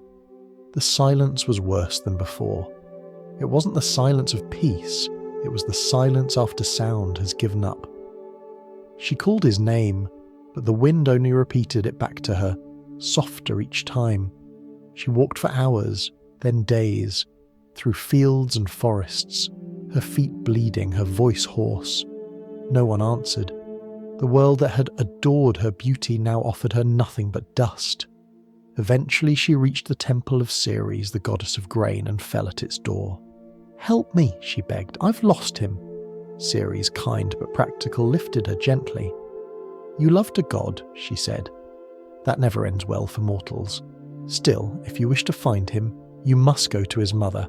Offer her service, perhaps she will spare you. Psyche nodded. already knowing mercy would not be part of the bargain. She had betrayed trust, and the goddess of love was waiting. As she left the temple, the last warmth of sunlight slipped behind the clouds. The air grew colder, the road darker. Somewhere above, unseen, Eros watched her, torn between anger and longing, his wounded shoulder still glowing faintly where the oil had burned. He wanted to return, to forgive her, to pretend that love could survive disbelief. But he couldn't yet. Even gods, it seems, need to learn that forgiveness is harder than flight. And so they wandered separately. She through the world, he through regret. Two halves of a story that had forgotten its own ending. The world turned grey after Eros left.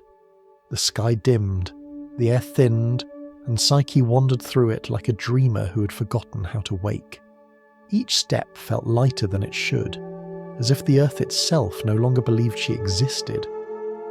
When she reached the temple of Aphrodite, she was so tired that even fear had become a form of rest. The goddess was waiting. She sat among mirrors, every surface reflecting her from a different angle. Her beauty was impossible to look at for too long, not because it dazzled, but because it reminded you how small you were. When she saw Psyche kneel before her, Aphrodite smiled, slow and sharp. "So," she said, "the thief of worship comes crawling home. You stole my sun, my temples, my peace. Tell me, why should I not turn you into ash and scatter you into the sea?" Psyche bowed her head. "Because I love him," she whispered. Aphrodite's laugh filled the temple like broken glass. "Love? My dear, you don't even understand the word. Love is work. Love is obedience. Love is knowing your place." The goddess rose and circled her, her perfume cloying and perfect. "Still," she said, "I do admire persistence. If you truly wish to earn him back, you may serve me. Think of it as professional development." Psyche nodded, though every part of her already knew it was a trap. Aphrodite clapped her hands. At once servants poured in carrying a heap of seeds: wheat, barley, millet, poppy, beans, lentils, an impossible mountain of them, all mixed together. The pile reached Psyche's shoulders, a mosaic of small, shining grains. "Sort these," the goddess said. "By nightfall." Psyche stared at the mound, the countless colours blending until they blurred into one. The task was absurd, deliberately cruel, but she sat down, hands trembling, and began anyway. The hours crawled, her fingers bled, the shadows deepened. She didn't pray, she didn't speak, she simply worked, because sometimes endurance is the only prayer left. When the last light faded, she closed her eyes. Then something shifted in the air, a faint rustle, a chorus of tiny feet. Ants, hundreds of them, crawled from the cracks in the floor. They moved in disciplined rows, dividing the seeds with perfect precision. In moments, the chaos became order, each grain placed in its rightful pile. Psyche exhaled, half in awe, half in disbelief. By dawn, the work was done. Aphrodite returned, feigning surprise. "You had help," she said. "I didn't say you could have help." Psyche didn't answer. Some lessons don't need explanations.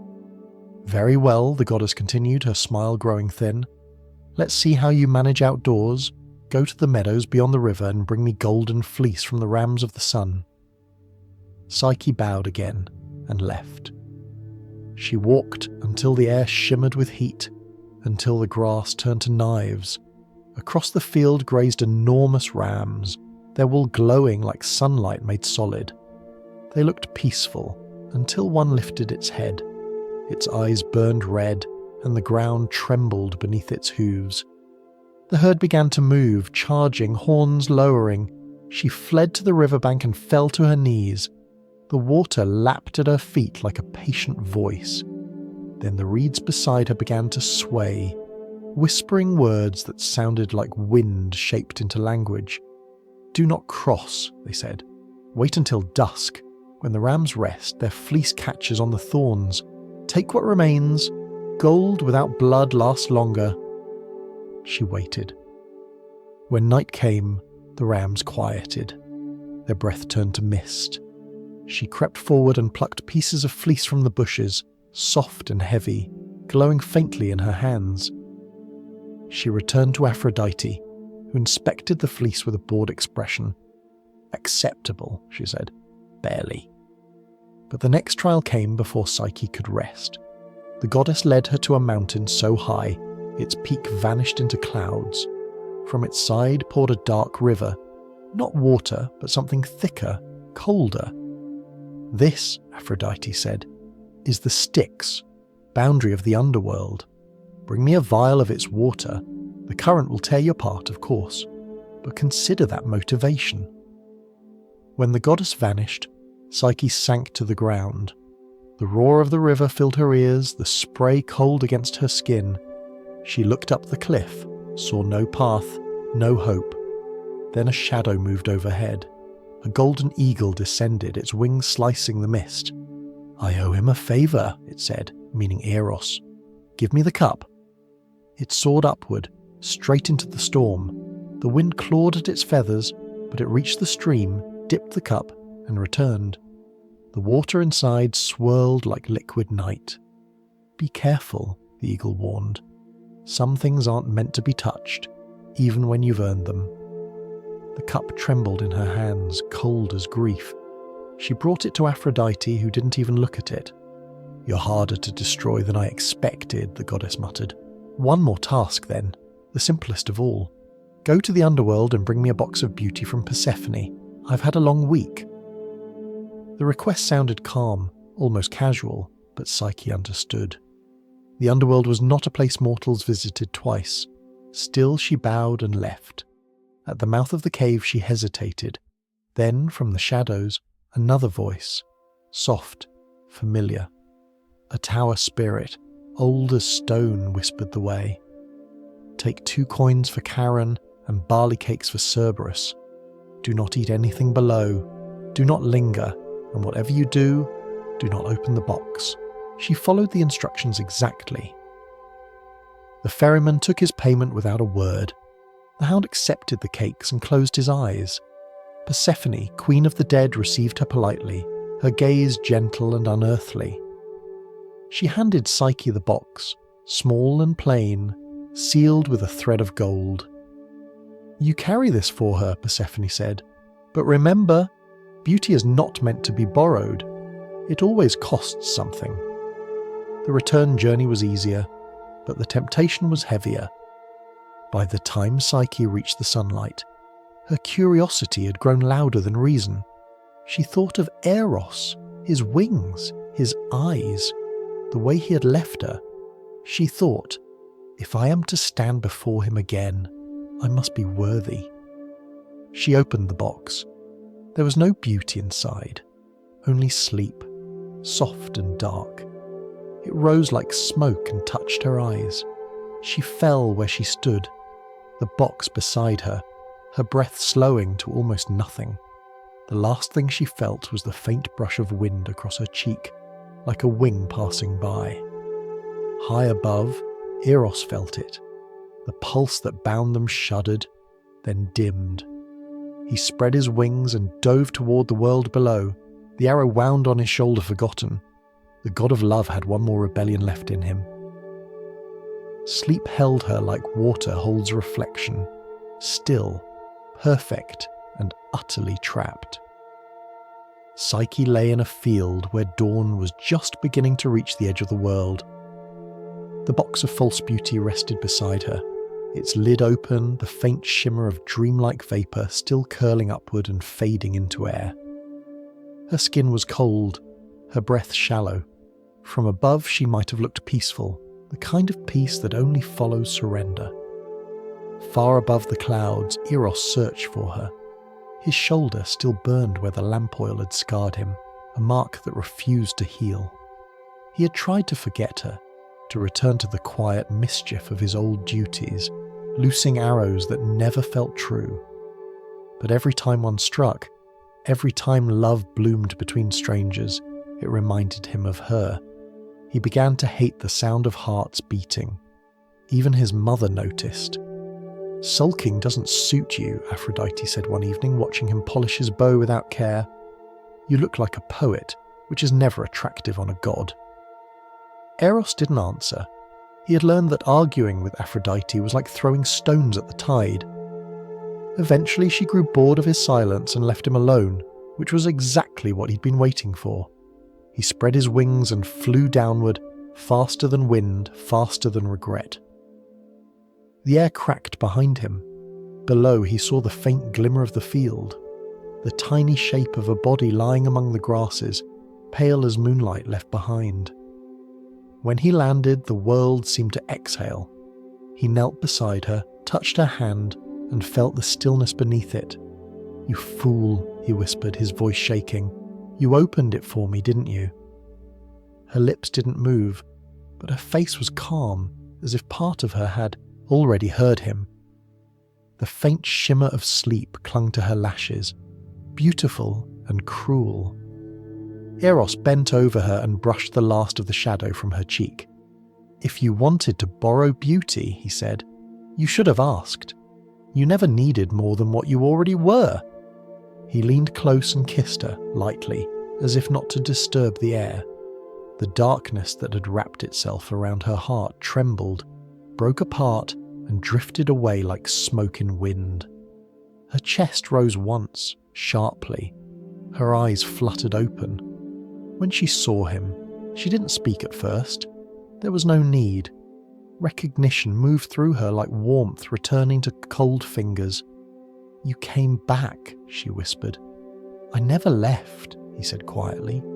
"You just stopped believing in what couldn't be seen." They stayed like that for a long moment. Two beings who had broken every rule the gods had ever written. Then he helped her to her feet, the grass brushing around them like a quiet audience. Above them, the sky began to clear, streaks of pale gold threading through grey. But love, even when true, still needs permission in Olympus. Eros knew it. Aphrodite would not ignore this defiance, nor would Zeus. The heavens do not forgive easily when mortals cross divine boundaries. Eros took Psyche's hand. "Come with me," he said. "If they will not grant mercy, we'll steal it." He carried her upward, through clouds that glowed like the edge of dreams. The air thinned. Stars opened their eyes one by one. By the time they reached Olympus, dawn had reached full light. The gods were waiting, drawn by curiosity, by gossip, and by the strange rumour that love itself had gone rogue. Zeus sat on his throne, lightning humming under his fingers.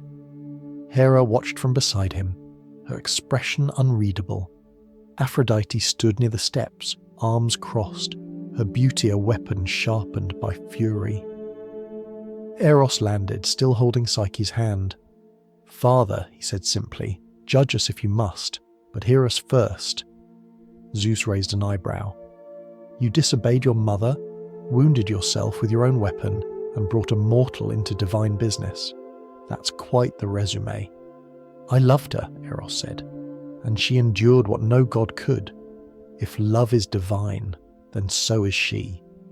A murmur rippled through the hall. Even Hera tilted her head, intrigued.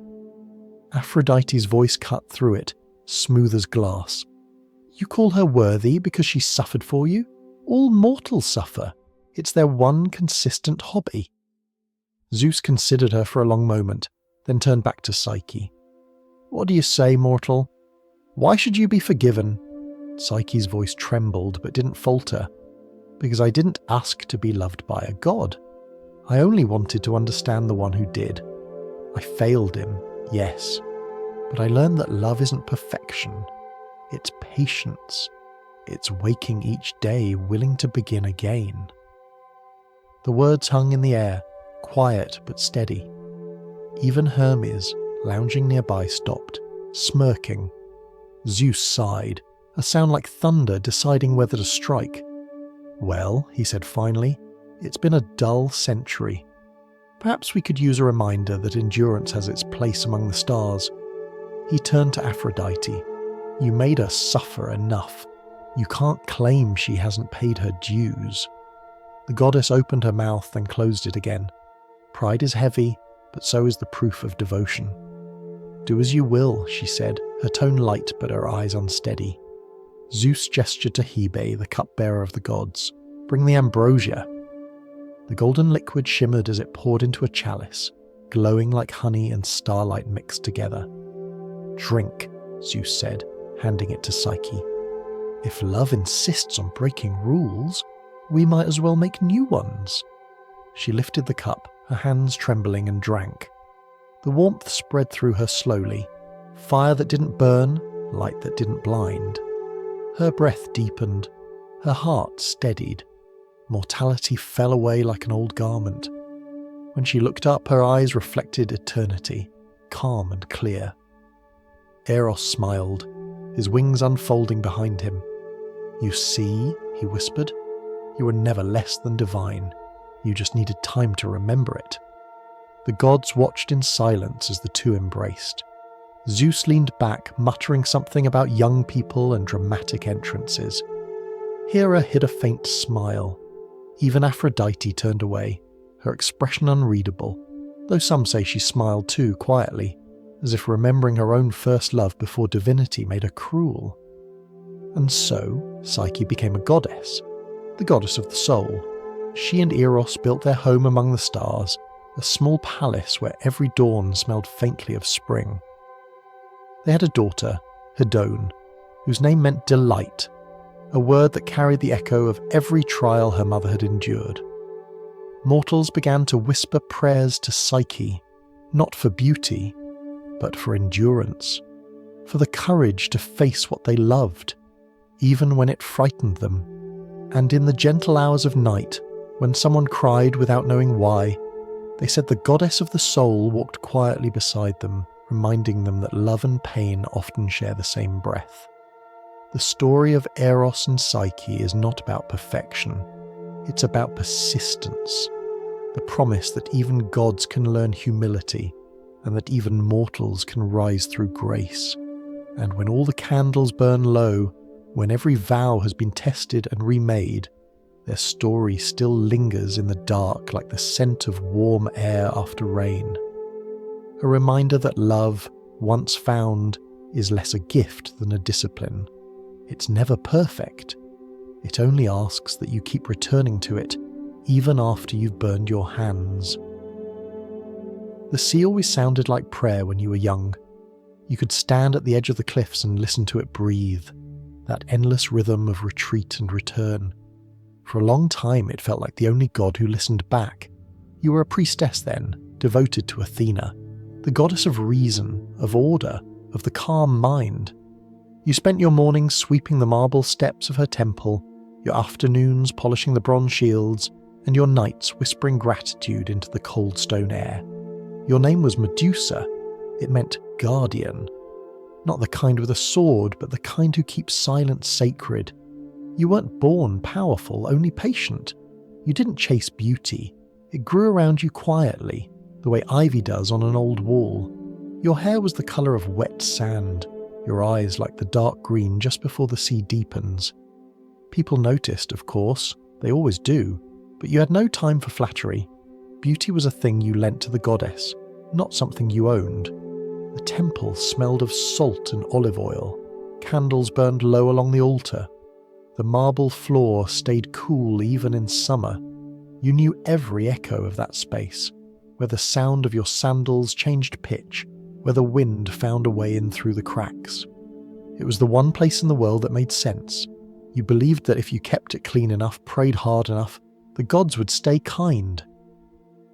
But gods rarely knock before entering. The storm that day came fast, rising from the horizon like a thought the sky wanted to forget. The sea grew restless, its waves slapping against the rocks with the rhythm of something impatient. You were alone in the temple, sweeping leaves that didn't belong there. You remember the wind first, how it turned warm when it should have stayed cold, how the candles bent all at once toward the door, and then he came, Poseidon. You didn't see him at first. You felt him, The pressure in the air, the sudden scent of salt thickening, the faint tremor underfoot. The sea itself had entered the room wearing a man's shape. His voice was deep, too deep, a sound made of tides and hunger. He didn't ask permission. Gods seldom do. It happened so quickly that memory has to slow it down to make sense of it. The marble floor slick with seawater, the golden statue of Athena watching, unblinking, the storm folding over itself outside, thunder pretending not to listen. You called out once, but your voice drowned before it reached the ceiling. The world narrowed to salt and shadow, and then nothing. When it was over, the sea retreated as if embarrassed by its own noise. The temple fell silent again. Only the water remained, on the floor, on your skin, in your hair. You waited for your goddess to speak, to send comfort, or even anger, anything that sounded like belief. But the statue stayed still. The candles kept burning. No sign, no word, just quiet. You stood, shaking, the cold returning. The sea outside looked innocent again, pretending it hadn't just broken the holiest rule.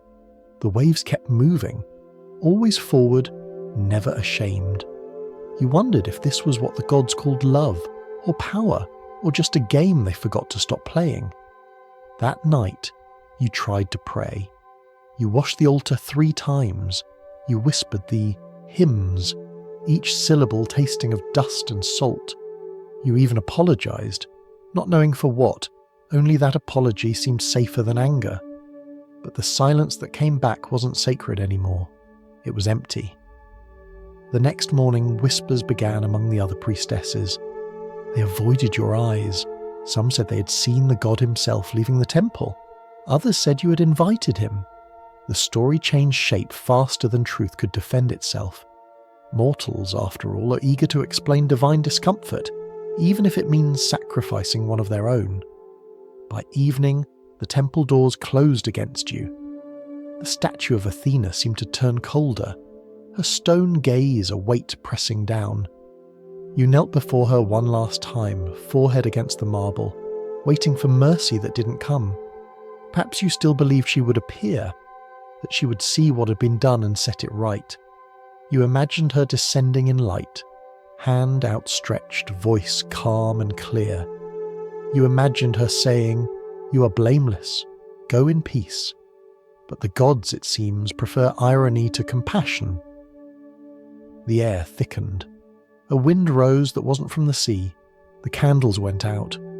The statue's eyes seemed to shift, and you felt her presence then, cold as judgment. Her voice filled the temple, though it came from nowhere. "You have defiled this place," she said. You tried to speak, to explain, but the words tangled in your throat. The air around you shimmered, heat and ice at once. "I served you," you whispered. "I kept your house clean." But the goddess was unmoved. To the divine, purity broken is a stain that demands removal.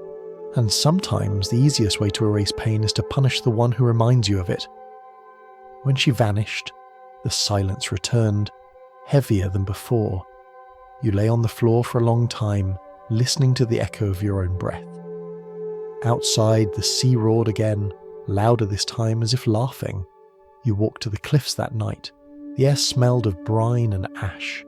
The moon hung low over the water, indifferent. You thought of jumping, but the sea no longer felt like home. It felt like him. So you stayed, watching the horizon until the sky began to pale. Somewhere in the distance, a gull cried. You envied its flight. You envied its distance from prayer. When morning finally came, the temple bells rang as they always did. Life continued. The world, you realized, doesn't stop for a single wound, not even one carved by gods. You turned away from the sea, not knowing yet that this was only the first punishment, and not the last. The salt dried on your skin, the silence stayed behind your ribs, and somewhere high above, a goddess of wisdom pretended that knowledge and mercy were still the same thing.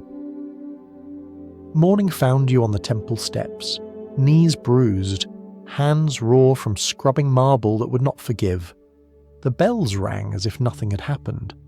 The sea glittered as if it had never learned shame. You waited for mercy the way you once waited for sunrise.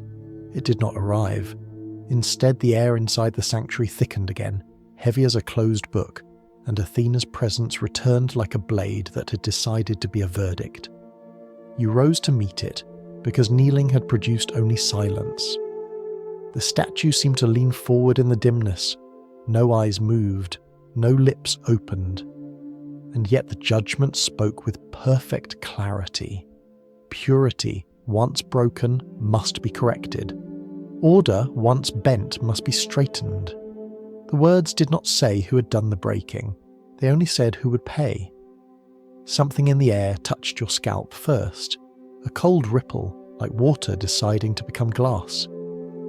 You reached to steady yourself and felt your hair tighten against your fingers, strand by strand turning rigid, then alive.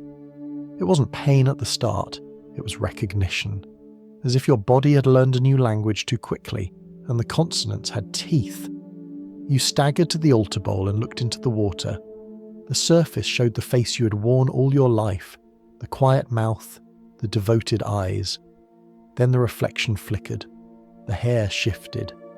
Not hair now, but small lithe bodies winding over each other with soft, curious whispers. They tasted the air with fast, precise tongues and curled against your temples the way frightened children clutch a mother's dress. You lifted a hand and they lifted with it, as if your thoughts pulled them by invisible threads. You did not scream. You watched, the way a guardian watches a door that has started to breathe. Athena's voice pressed on. If the world could not see your devotion, it would see your danger. If sacred space had been violated, then the image that walked from it would carry warning in its gaze. Beauty had failed to protect you. Terror might succeed. This was the logic.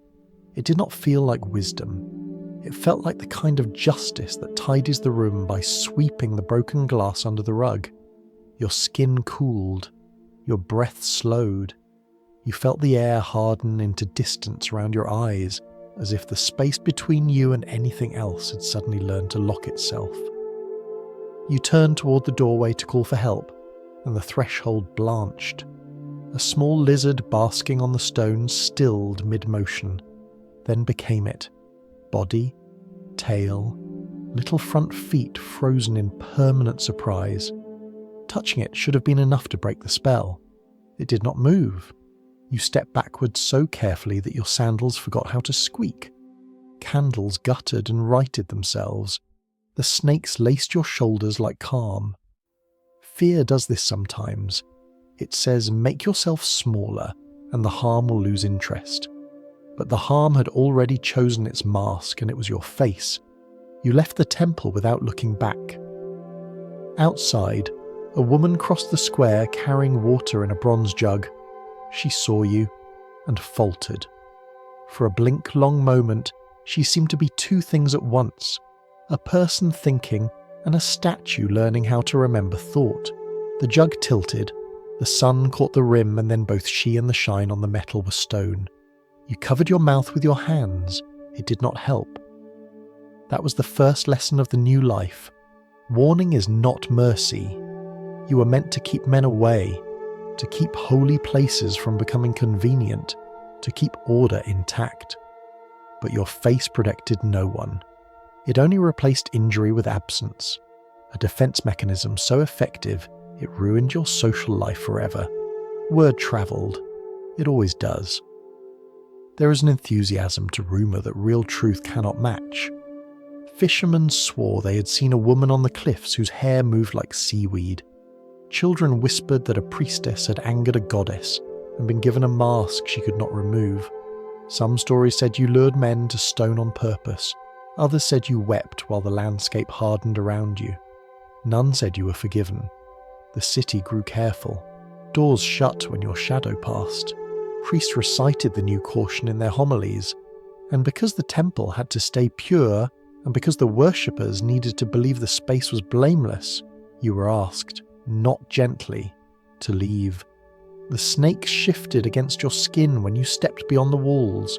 They were not weapons, they were witnesses.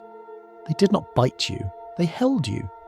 Sometimes they braided themselves into a crown, sometimes into a shawl. When you slept, they warmed your temples with their narrow bodies, a hush of scales and breath, like lullabies written in sibilants. You learned their moods the way you had once learned the moods of the sea. Hunger sounded different than fear. Comfort sounded different than warning. If they could speak, they would have told you this much. The change had come to keep your heart alive, not to make it harder. You walked the shoreline at night when the tide was low and the moon kept its distance. The surf climbed the rocks and slid back down, indifferent. You tried to time your steps to its movement, as if adopting the ocean's rhythm could keep you from cracking. In those hours, you almost believed you could pass through the world without leaving marks. Then dawn came, and with it, shepherds and travellers. You kept your eyes on the ground. It did not matter, they looked anyway. And the hillside collected them. Within weeks, the cliff path sprouted statues, not heroic figures with perfect posture, but ordinary bodies caught mid-breath. A man with one hand lifted to greet you, forever unsure. A boy reaching to gather his hat from the wind. A woman whose mouth would have said your name if she'd been allowed to finish. The earth, which is used to holding things, learned to hold them too. Rain lined their hair with tiny mirrors. Moss stitched their ankles. You could have hated them. You did not. The only thing you hated was the way your own face felt like a trap left open by a god you had loved for order. Each time the snakes drew close and curled their heads near your cheek, you whispered to them that you were still yourself. They believed you. Slowly you began to believe you. After a time, sailors started telling their own version of you. An island, they said, where a monster lived, bristling with serpents and malice. They warned each other to bring mirrored shields and to keep their courage polished. It was easier to brave a monster than to pity a woman. Monsters are tidy, their deaths look like victories. Sorrow only asks questions you cannot use a sword to answer. Athena's name still came to your lips at night. Habit is its own liturgy. You ask nothing now. You only spoke the old hymns because words have muscle memory, and sometimes letting them lift you is the only way to keep breathing. If the goddess heard, she did not reply. Perhaps her silence was shame. Perhaps it was policy. Perhaps it was simply the sound of a deity refusing to look into a mirror.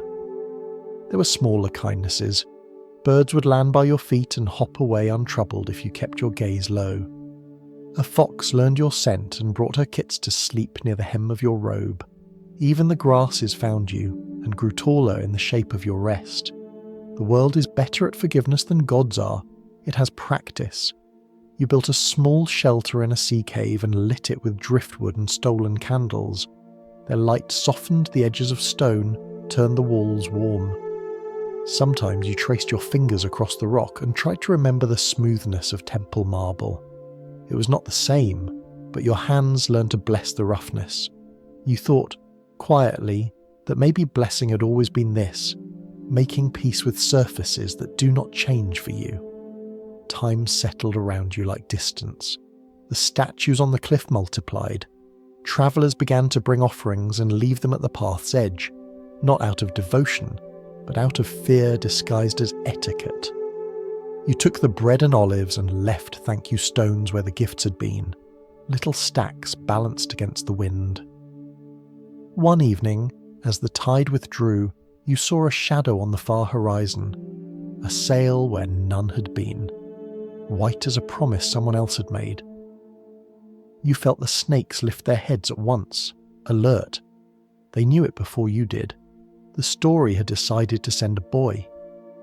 The wind shifted inland, carrying the faint smell of oil and metal. Far off, gulls wheeled, uncertain. You stood at the cave mouth and let the last warmth of day touch your face. The sea kept its secrets. The cliffs did not warn you. Somewhere in the distance, a pair of sandaled feet practiced bravery. Our quiet exploration now turns toward the one the poets named Hero, fashioned by prophecies and favours, armed with gifts from those who had once called you sacred. He is not your enemy, not really. but he will be the answer someone powerful prefers. You begin to measure time not by the sun but by the tides. Morning is when the waves hiss closest to the cave. Evening is when they retreat, dragging whispers back into the sea. No one counts the days of exile. The world simply forgets your name until you start answering to silence instead. Your island is small, a cluster of stone and wind halfway between nowhere and rumour. The cliffs lean inward, as if to keep your story secret. In the mornings, mist rises from the waves and clings to your hair, softening even the snake's scales until they gleam like wet glass. You no longer flinch when they move. They sleep curled across your shoulders, their breathing a quiet rhythm against your pulse. It feels almost like company. At first you tried to leave. The island, however, is clever. Every path you followed brought you back to the cave, its mouth like an old wound that refused to heal. You learned quickly that some prisons are polite. They just let you think the gate is open. There are days when the sea is so calm it seems to hold its breath. On those days, the statues shimmer under the heat.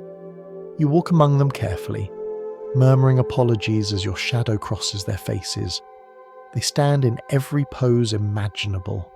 Arms lifted, heads turned, eyes fixed on something that isn't there anymore. Each one is a moment caught halfway between curiosity and regret. You try not to imagine what their last thought was, whether they realised what you were before it was too late. The birds that once filled the cliffs are gone. They learned fast. You saw the last one turn to stone mid-flight, wings still outstretched, its cry silenced in air that suddenly weighed too much. Now the sky above you is mostly empty, which is its own kind of mercy. The snakes don't mind. They tell stories in the air, small, rustling conversations. Sometimes you think they're gossiping about the waves. Sometimes you imagine they're praying. You start to sculpt with your hands, not from pride, but from necessity. The cave needs shapes that are yours, not accidents made by fear. You carve small things, a seashell, a sleeping fox, a child's face turned upward. Each piece begins as grief and ends as calm. You place them near the entrance where the wind can find them. The real statues, the ones that used to breathe, you leave untouched. They are memories, not decorations. Night brings quieter companions. The tide hums in its throat. The moon drags a trail of light across the water. You listen to the rocks cooling, the snakes shifting as they settle. Their movements sound like someone writing a letter you'll never send. You tell yourself that loneliness isn't punishment anymore. It's practice. Stillness has become the only god that keeps its promises. Sometimes you think about the temple, the marble steps you used to sweep, the scent of burning olive oil. Memory changes with distance. You can no longer recall Poseidon's face, only the sound of the waves breaking when he arrived. You remember Athena's silence more clearly than her voice. You wonder if she ever feels regret, or if divinity simply deletes it. Mortals have the mercy of forgetting. Gods only have eternity to replay their mistakes. There are moments, rare and dangerous, when anger wakes in you. It rises from the belly like fire looking for oxygen. You imagine marching back to the mainland, forcing the world to look at what it made. You imagine temples cracking, oceans boiling, statues that deserve to be statues. Then you breathe, and the snakes stir uneasily, and the rage sinks back into the sea again. Even fury gets tired. The years, if years still exist, begin to polish your story into legend. Sailors who pass too close to the island see shapes on the cliffs and tell one another that the monster lives there. Her hair, a nest of venom. Her gaze, a weapon. They say her heart is stone too. They say she feasts on those foolish enough to seek her. It's strange how quickly horror becomes easier to believe than sorrow. Fear, after all, is efficient. It saves people from empathy. You become the rumour, and the rumour becomes the warning parents tell their sons. Don't look too long at beauty. Don't go wandering near cliffs. Don't trust silence when it sounds like the sea. You're not a woman anymore. You're what happens when power doesn't know what else to call you. But monsters, if left alone long enough, learn patience. You start to understand your new reflection, not as curse, but as armor. The snakes no longer hiss, they hum. They curl into your hair like question marks, their eyes glowing faintly in the dark. You realize they are mirrors of you, feared for surviving what should have ended them. One night, lightning splits the horizon. For a moment, the sky is full of fire, and in that flash you see the truth. Your face, your snakes, the cliff, the statues, all of it shining together in one brief alignment, as if the world were finally acknowledging that survival too can be holy. When the thunder fades, you laugh quietly, not from joy but from recognition. If the gods had meant to erase you, they should have chosen silence without echoes. Instead, they made you into sound carved in stone. As the storm drifts north, you walk to the edge of the island and look out. The horizon glows faintly where the lightning still travels. You can smell rain, iron, and something else. A scent you haven't known in years. It's the smell of metal polished by new hands, of oil on bronze, of a sword recently sharpened. You know before you see him. The snakes know too. They lift their heads, tongues tasting the air. Somewhere beyond the mist, a young man sails toward you, his armor bright, his fear still young enough to believe in glory. He carries a mirrored shield, a curved blade, and the confidence of someone whose story hasn't yet gone wrong. You sigh. The snakes settle again, sensing your exhaustion. You've seen this pattern before, though never this close. Heroes arrive, monsters die. The poets edit the rest. You walk back into your cave. The statues seem to lean after you, their faces full of warning they can't speak. You light a single candle, its flame small, almost shy in the damp air. The shadows shift across the stone walls, soft and familiar. You whisper to the snakes, "Be kind if you can. They never send us anyone who understands." Outside, the sea begins to rise again, whispering its old refrain, "Retreat and return, retreat and return." And above it, the sound of oars breaking water, drawing closer, steady, inevitable. The story, you realize, has decided to wake up again. Far across the water, where your island still looks like a bruise on the horizon, another story has already begun. And like most heroic stories, it starts with poor boundaries and divine interference. Perseus was never supposed to be ordinary. His mother, Danae, was a princess kept locked in a bronze chamber by her father, who'd been warned that his own grandson would one day kill him. A reasonable man might have rethought his parenting. Instead, he decided that sunlight was an unnecessary luxury. But prophecies like waves always find a way in. One afternoon, when the air inside that bronze room shimmered with loneliness, the sky itself opened. Zeus entered not as a man, but as a shower of golden rain, which is ancient Greek for divine trespassing. Danae tried to shield herself, but it was already too late. The rain turned to warmth, the warmth to presence, and soon Perseus was conceived, a child of prophecy, born from isolation and weather. When the king discovered his daughter's child, he reacted with the usual human logic. Instead of blaming the god, he blamed the woman and the baby. A chest was built, polished, and sealed, and both were placed inside and cast into the sea. The waves took them not out of cruelty but indifference. The ocean has seen too many crimes to care who drowns.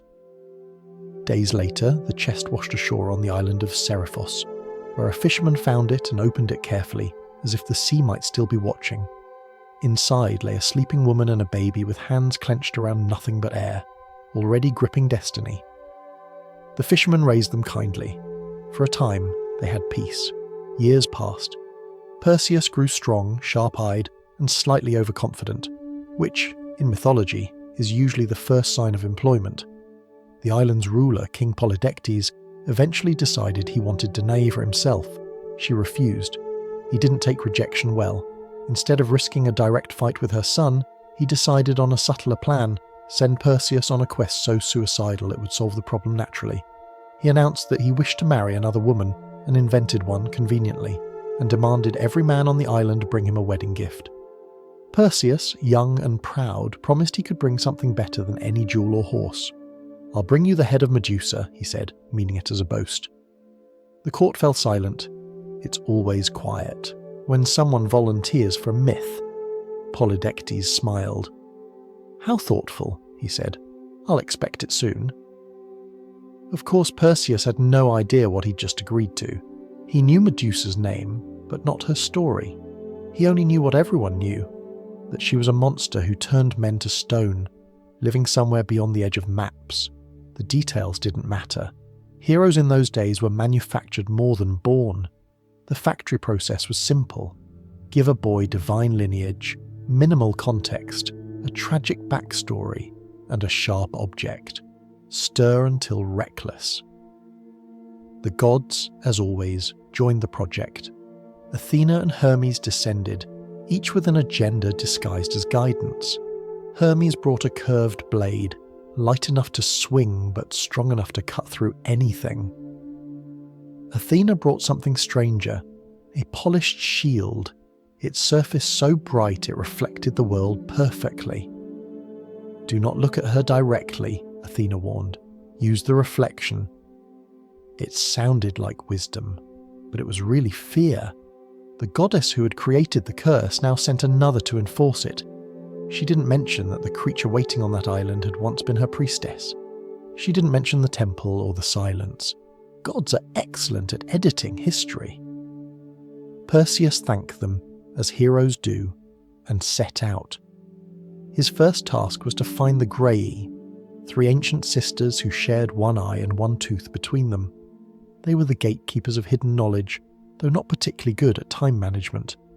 Perseus found them quarrelling as usual, arguing about whose turn it was to see. He waited until the single eye passed from one wrinkled hand to another, then snatched it mid-air. "Tell me where the Gorgons live," he said, holding the eye just out of reach. The sisters hissed, voices like sand scraping stone. "Give it back." "When I have my answer," they told him. They always do. He returned the eye, though not immediately. Heroes need their small victories. Then he turned south, toward the world's edge. The journey took him across lands that already felt half myth themselves.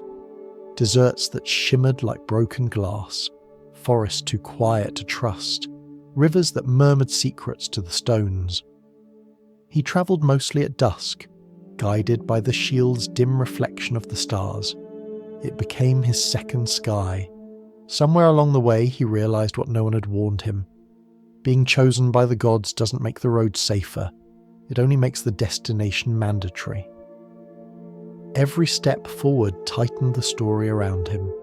At night, he dreamt of a voice calling from across the sea, low, steady, and strangely kind. It was a woman's voice, saying things he couldn't quite hear. In the dreams, he never saw her face, only the flicker of movement, the shine of water. When he woke, the sound lingered, soft as regret. The further he went, the more the rumours changed. One village swore the monster's hair was made of serpents. Another said she was covered in scales. Some even whispered that she had once been beautiful and still cried out in her sleep. Perseus listened, but didn't believe them. He had learned early that stories only survive when they make heroes look good. Finally, the world began to thin. Trees gave way to rock, air to mist. The smell of salt crept in again, faint but unmistakable. He followed it until the cliffs rose before him, black and sheer, their faces lined with shapes too perfect to be natural. Only when he drew closer did he see that the shapes had once been people. The wind shifted. Somewhere above, gulls screamed. Or maybe they didn't. Maybe it was the sound of the sea brushing against stone mouths that would never close. Perseus gripped the sword tighter. The shield, polished and blinding, caught the faint shimmer of his own face and threw it back at him. In that mirror, he looked brave enough. He didn't see the irony of being armed by the same gods who had made her what she was. Heroes rarely do. They think they're saving the world. The gods know they're just maintaining it. Below him, the cave waited, its mouth opening toward the sea like something between invitation and warning. The waves broke softly against the rocks, their rhythm too calm for what the poets promised. The air smelled of stone dust and quiet. Perseus stepped forward, 1 foot at a time, careful not to look up. The shield in his hand caught the first glimmer of torchlight from within the cave. It trembled, or maybe his hand did. Either way, the reflection wavered like memory trying to protect him. He whispered to himself, a small prayer, though he wouldn't have called it that. I was chosen. The sea didn't answer. The island didn't care. But somewhere deeper inside, the woman who waited for him already knew his name. The cave was darker than night, but not empty. Darkness has texture when you stand inside it long enough. Cool, layered, alive. Perseus could hear the sea breathing somewhere behind him, the slow inhale and exhale of the tide brushing the rocks. The air smelled faintly of copper and salt, of things that had once been alive and had learned to keep quiet. He held his shield before him, eyes fixed on the reflection. The polished bronze shone with a dim ghost light, enough to paint the edges of what waited ahead. He saw the curve of a wall, a pool of still water, and beyond it, a shape. Human, motionless, lying on the stone. She wasn't a monster. She was a woman asleep, her hair moving faintly as though stirred by breath. The reflection caught a flicker of green, the slow coil and uncoil of snakes, not angry, just resting. They whispered to each other softly, a lullaby made of scales. In the echo, it almost sounded like prayer. Perseus froze. He had imagined fangs, claws, eyes burning with malice. Instead, he saw peace. He remembered the stories, of course. They always warned that the Gorgon's beauty was her deadliest trap. He tried to believe them. He told himself this stillness was deception, that mercy would be mistake, that if he hesitated he would join the statues outside, another warning carved by fear. But another voice rose in him, quieter, unsure. It said she looked tired, not terrible, and he thought briefly that perhaps she deserved sleep more than death. He shook the thought away. He was a hero. Heroes had scripts, and his was already written. The gods had armed him. The king had demanded a trophy. This was destiny, efficient, sharp, without questions. He moved closer, the shield angled before him. The reflection trembled as his heartbeat quickened. Each step echoed softly, and in that echo something ancient seemed to stir. One of the snakes lifted its head, tongue flicking toward the air. Perseus stopped breathing. The creature, the woman, sighed. The sound was small, human, fragile. Her lips parted slightly, and he thought he heard her say something, though the words blurred with the sound of the waves. It might have been a name, it might have been forgiveness, or perhaps just the last piece of a dream. He raised the blade. The shield showed her reflection, still serene. His hand trembled. In that polished mirror he saw himself hovering over her.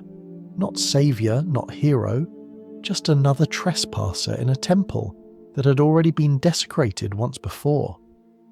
For a moment he saw what Athena refused to see, how punishment echoes across generations until mercy forgets where it began.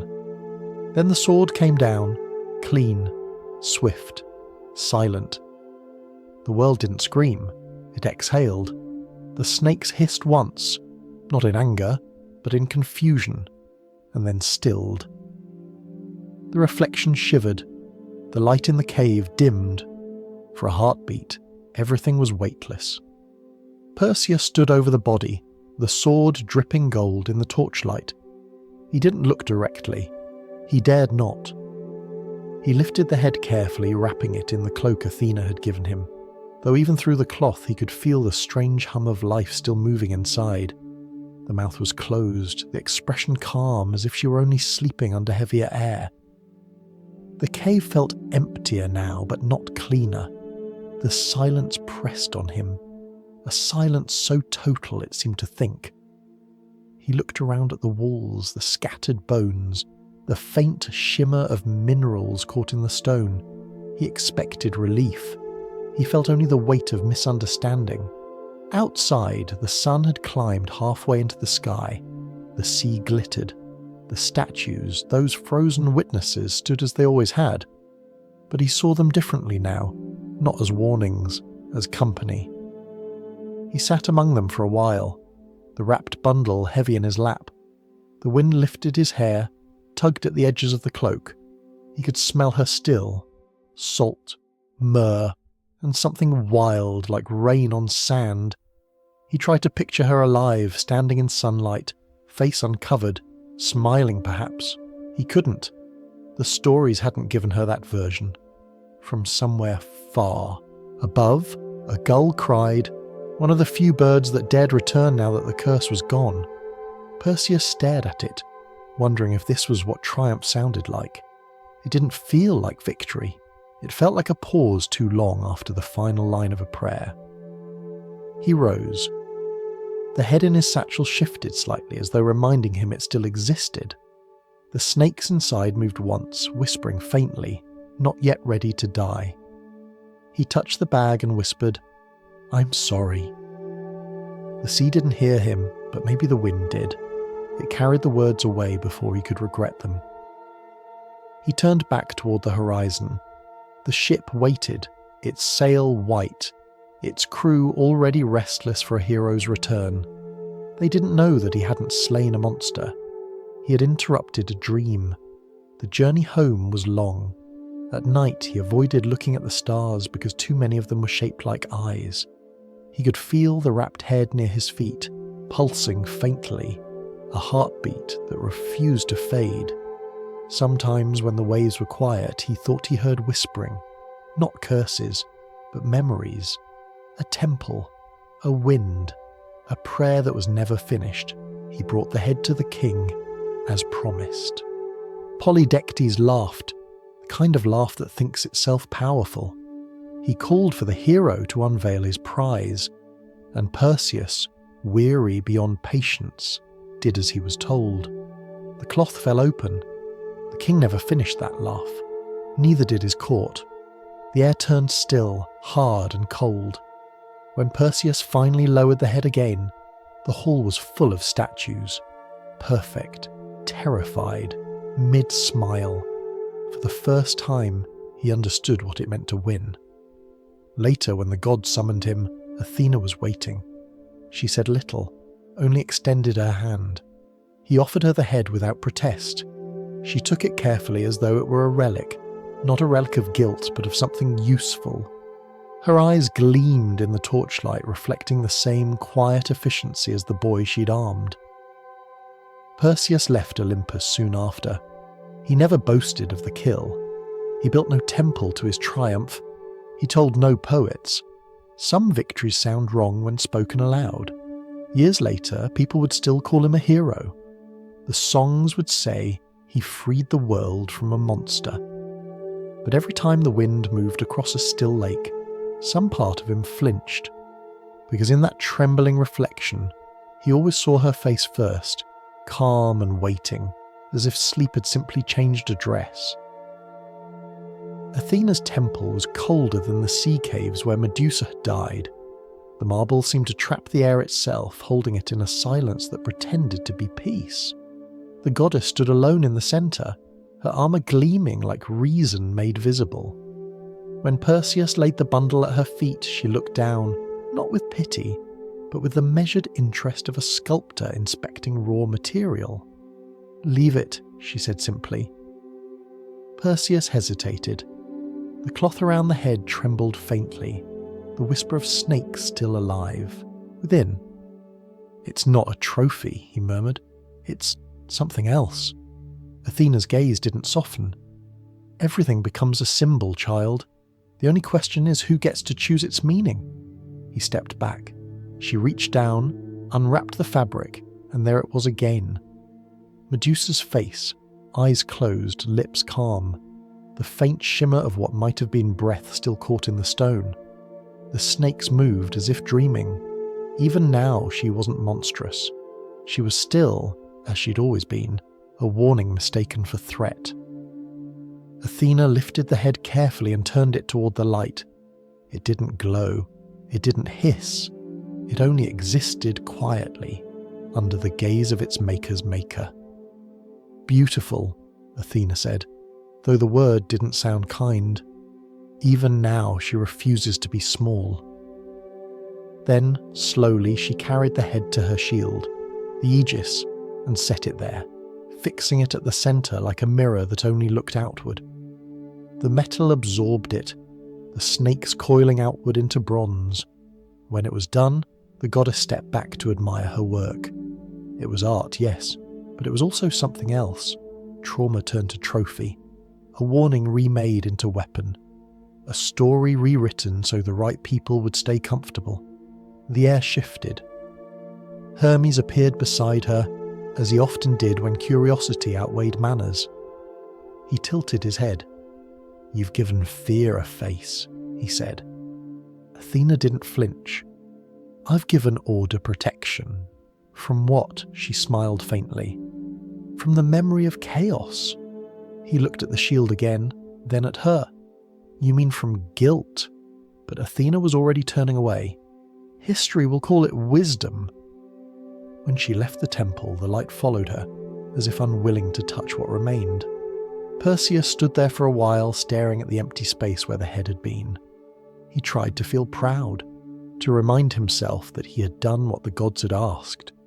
But all he felt was absence, the kind that lingers after something sacred has been stolen twice. He walked out into the sunlight, and for a moment he thought he saw movement. Statues watching him, their stone faces almost human again. He blinked, and they were only marble. "Still," he whispered. "I know," though he didn't know what part of the world he was apologizing to. The years that followed reshaped the story, as years always do. Poets turned the silence of the cave into screams. They painted the boy as brave, the goddess as wise, the woman as monster. The rhythm was familiar: chaos, punishment, purification, the same ritual written under different names. The shield became legend, and no one asked what it meant to wear a wound as armour. On battlefields, warriors invoked Athena's name. They carried banners bearing her crest, believing the face of the Gorgon frightened their enemies. In truth, it frightened them too. No one looked too long at it. No one wanted to see the calm beneath the curse. It worked. The sight of that face sent soldiers trembling before the first sword was drawn. Fear is efficient. In time, the head's power began to fade. Not its magic, but its meaning. People forgot the woman, remembered only the function. She had gone from priestess to punishment to emblem. The gods, it seemed, were as good at branding as they were at creation. Yet the earth never forgot. The cliffside where she once lived still smelled faintly of salt and rain. The statues, though weathered, stood exactly as they had, reaching, shielding, waiting. Fishermen who passed near the island said the air there was different, heavier somehow, as if the stones remembered what the sea preferred to forget. Some swore that when the moon was full you could still hear a woman's voice rising with the tide, not cursing, not pleading, just speaking softly, reminding the waves to listen. Back on Olympus, Athena's shield hung high above her throne. When mortals looked up during ceremonies, they saw not the goddess's face but Medusa's, the guardian who had never stopped guarding. The irony, of course, was lost on them. In private moments, though, Athena sometimes removed the aegis and set it beside her. She would stare into the metal until her own reflection blurred with the other. Maybe she saw herself in that gaze, the same pride, the same loneliness. Maybe she saw the cost of keeping order, the price of never being wrong. No one asked, and she never said. On one occasion, so the old poets claim, she went to the edge of the world where the cliffs met the sea and stood there at dusk. The horizon was red with light. the water turning gold.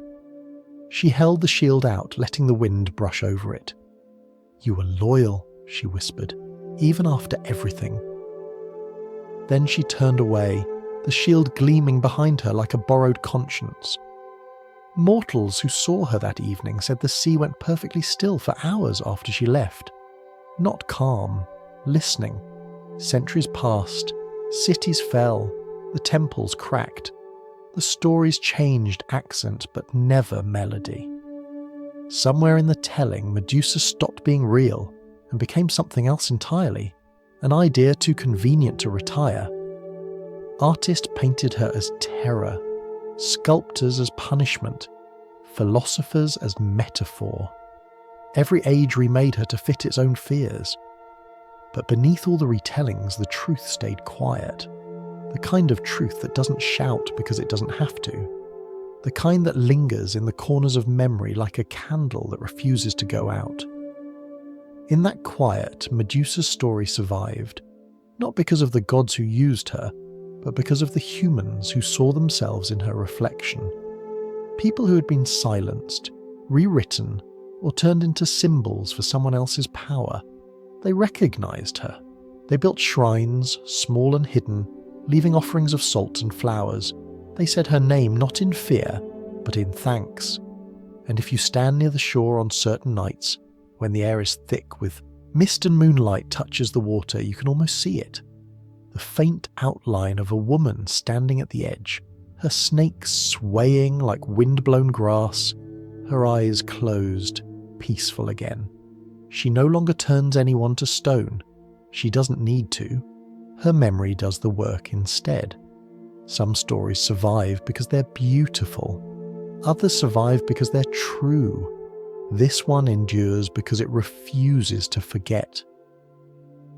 Centuries pass the way tides do, one retreat at a time, until even the cliffs forget where the waves once stood.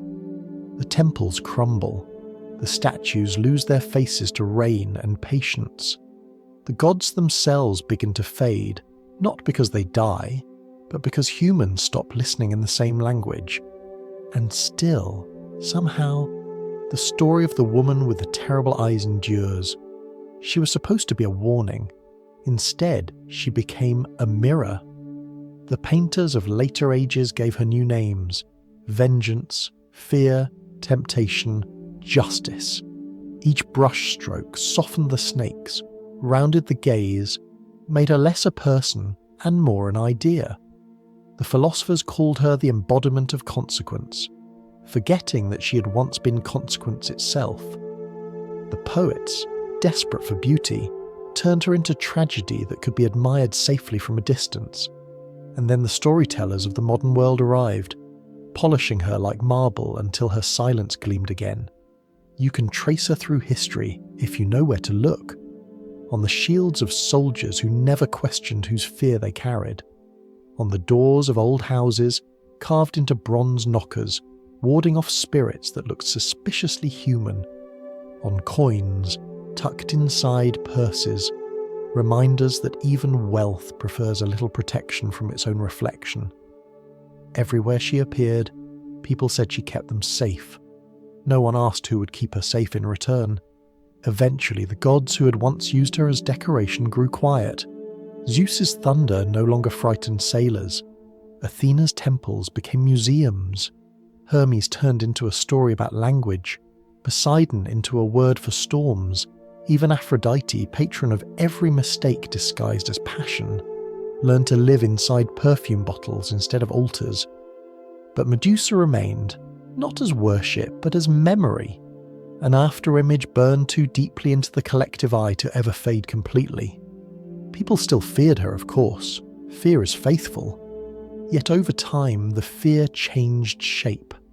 Artists began to paint her not as a monster, but as something else, something human, exhausted and unashamed.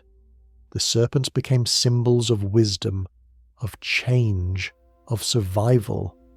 Her eyes no longer punished, they warned. See, they seemed to say, what happens when power calls pain a lesson. In every era, someone understood. It was strange, really. The woman whose face could turn others to stone became the one who taught people how to move again. Statues of her appeared not on battlefields, but in libraries, in gardens, in doorways where light lingered just long, enough to remind the passerby that transformation is never gentle but sometimes necessary. She stopped being a curse, she became an argument. Poets began to write her name softly, as if afraid to wake her. They wrote that she was not slain but liberated, that perhaps when Perseus swung the blade, she finally escaped the body the gods had made for her. They said her head still lived because she refused to vanish, because truth doesn't die when told by those who need it most. And when they spoke of Athena, they did so with unease, a goddess who punished devotion, who turned survival into a warning. What else could she have been, if not a reflection of every system that calls itself righteous? In this retelling, Medusa stopped being the ending. She became the beginning, the moment a woman's story stopped being whispered by someone else's mouth. Somewhere along the centuries, her myth crossed into metaphor. Scholars saw her in every story where anger had to hide behind patience, where silence was mistaken for guilt.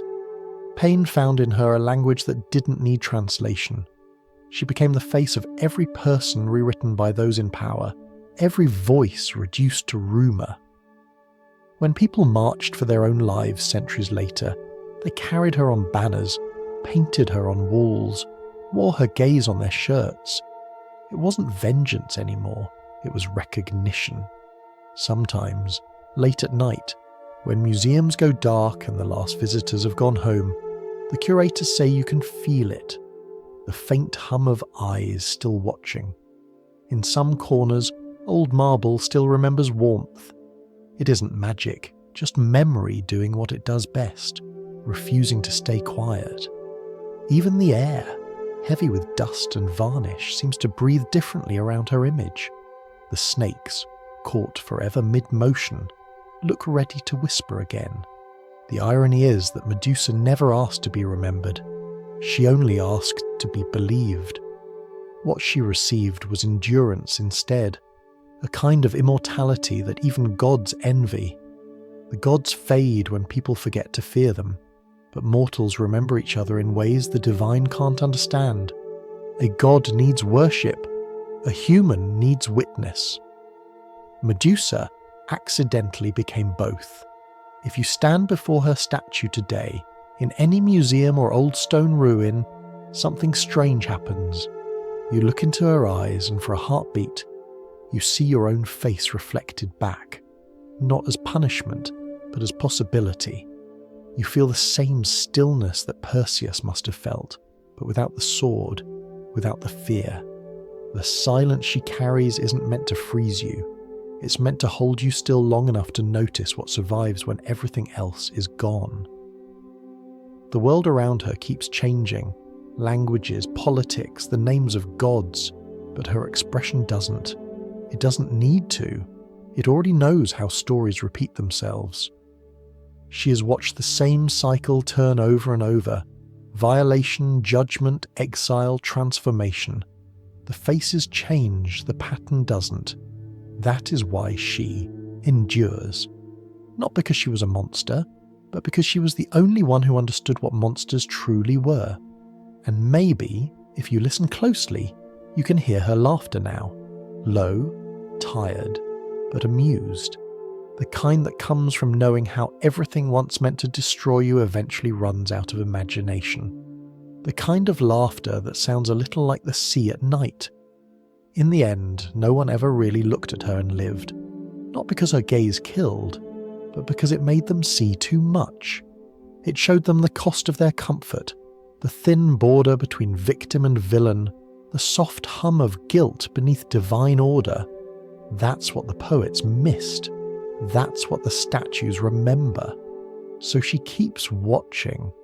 Through centuries and glass, through poems and protests and dreams. She doesn't turn people to stone anymore. She only turns them toward themselves. And that somehow is how it all made sense back then. Because even in a world that worshipped thunder and marble, some truths refused to kneel. And maybe the gods never learned mercy because they never had to survive it. If you're still awake, let the quiet settle. The sea is calm again. The snakes are resting. The candle is nearly out. You've heard enough for one night. Of love turned to legend.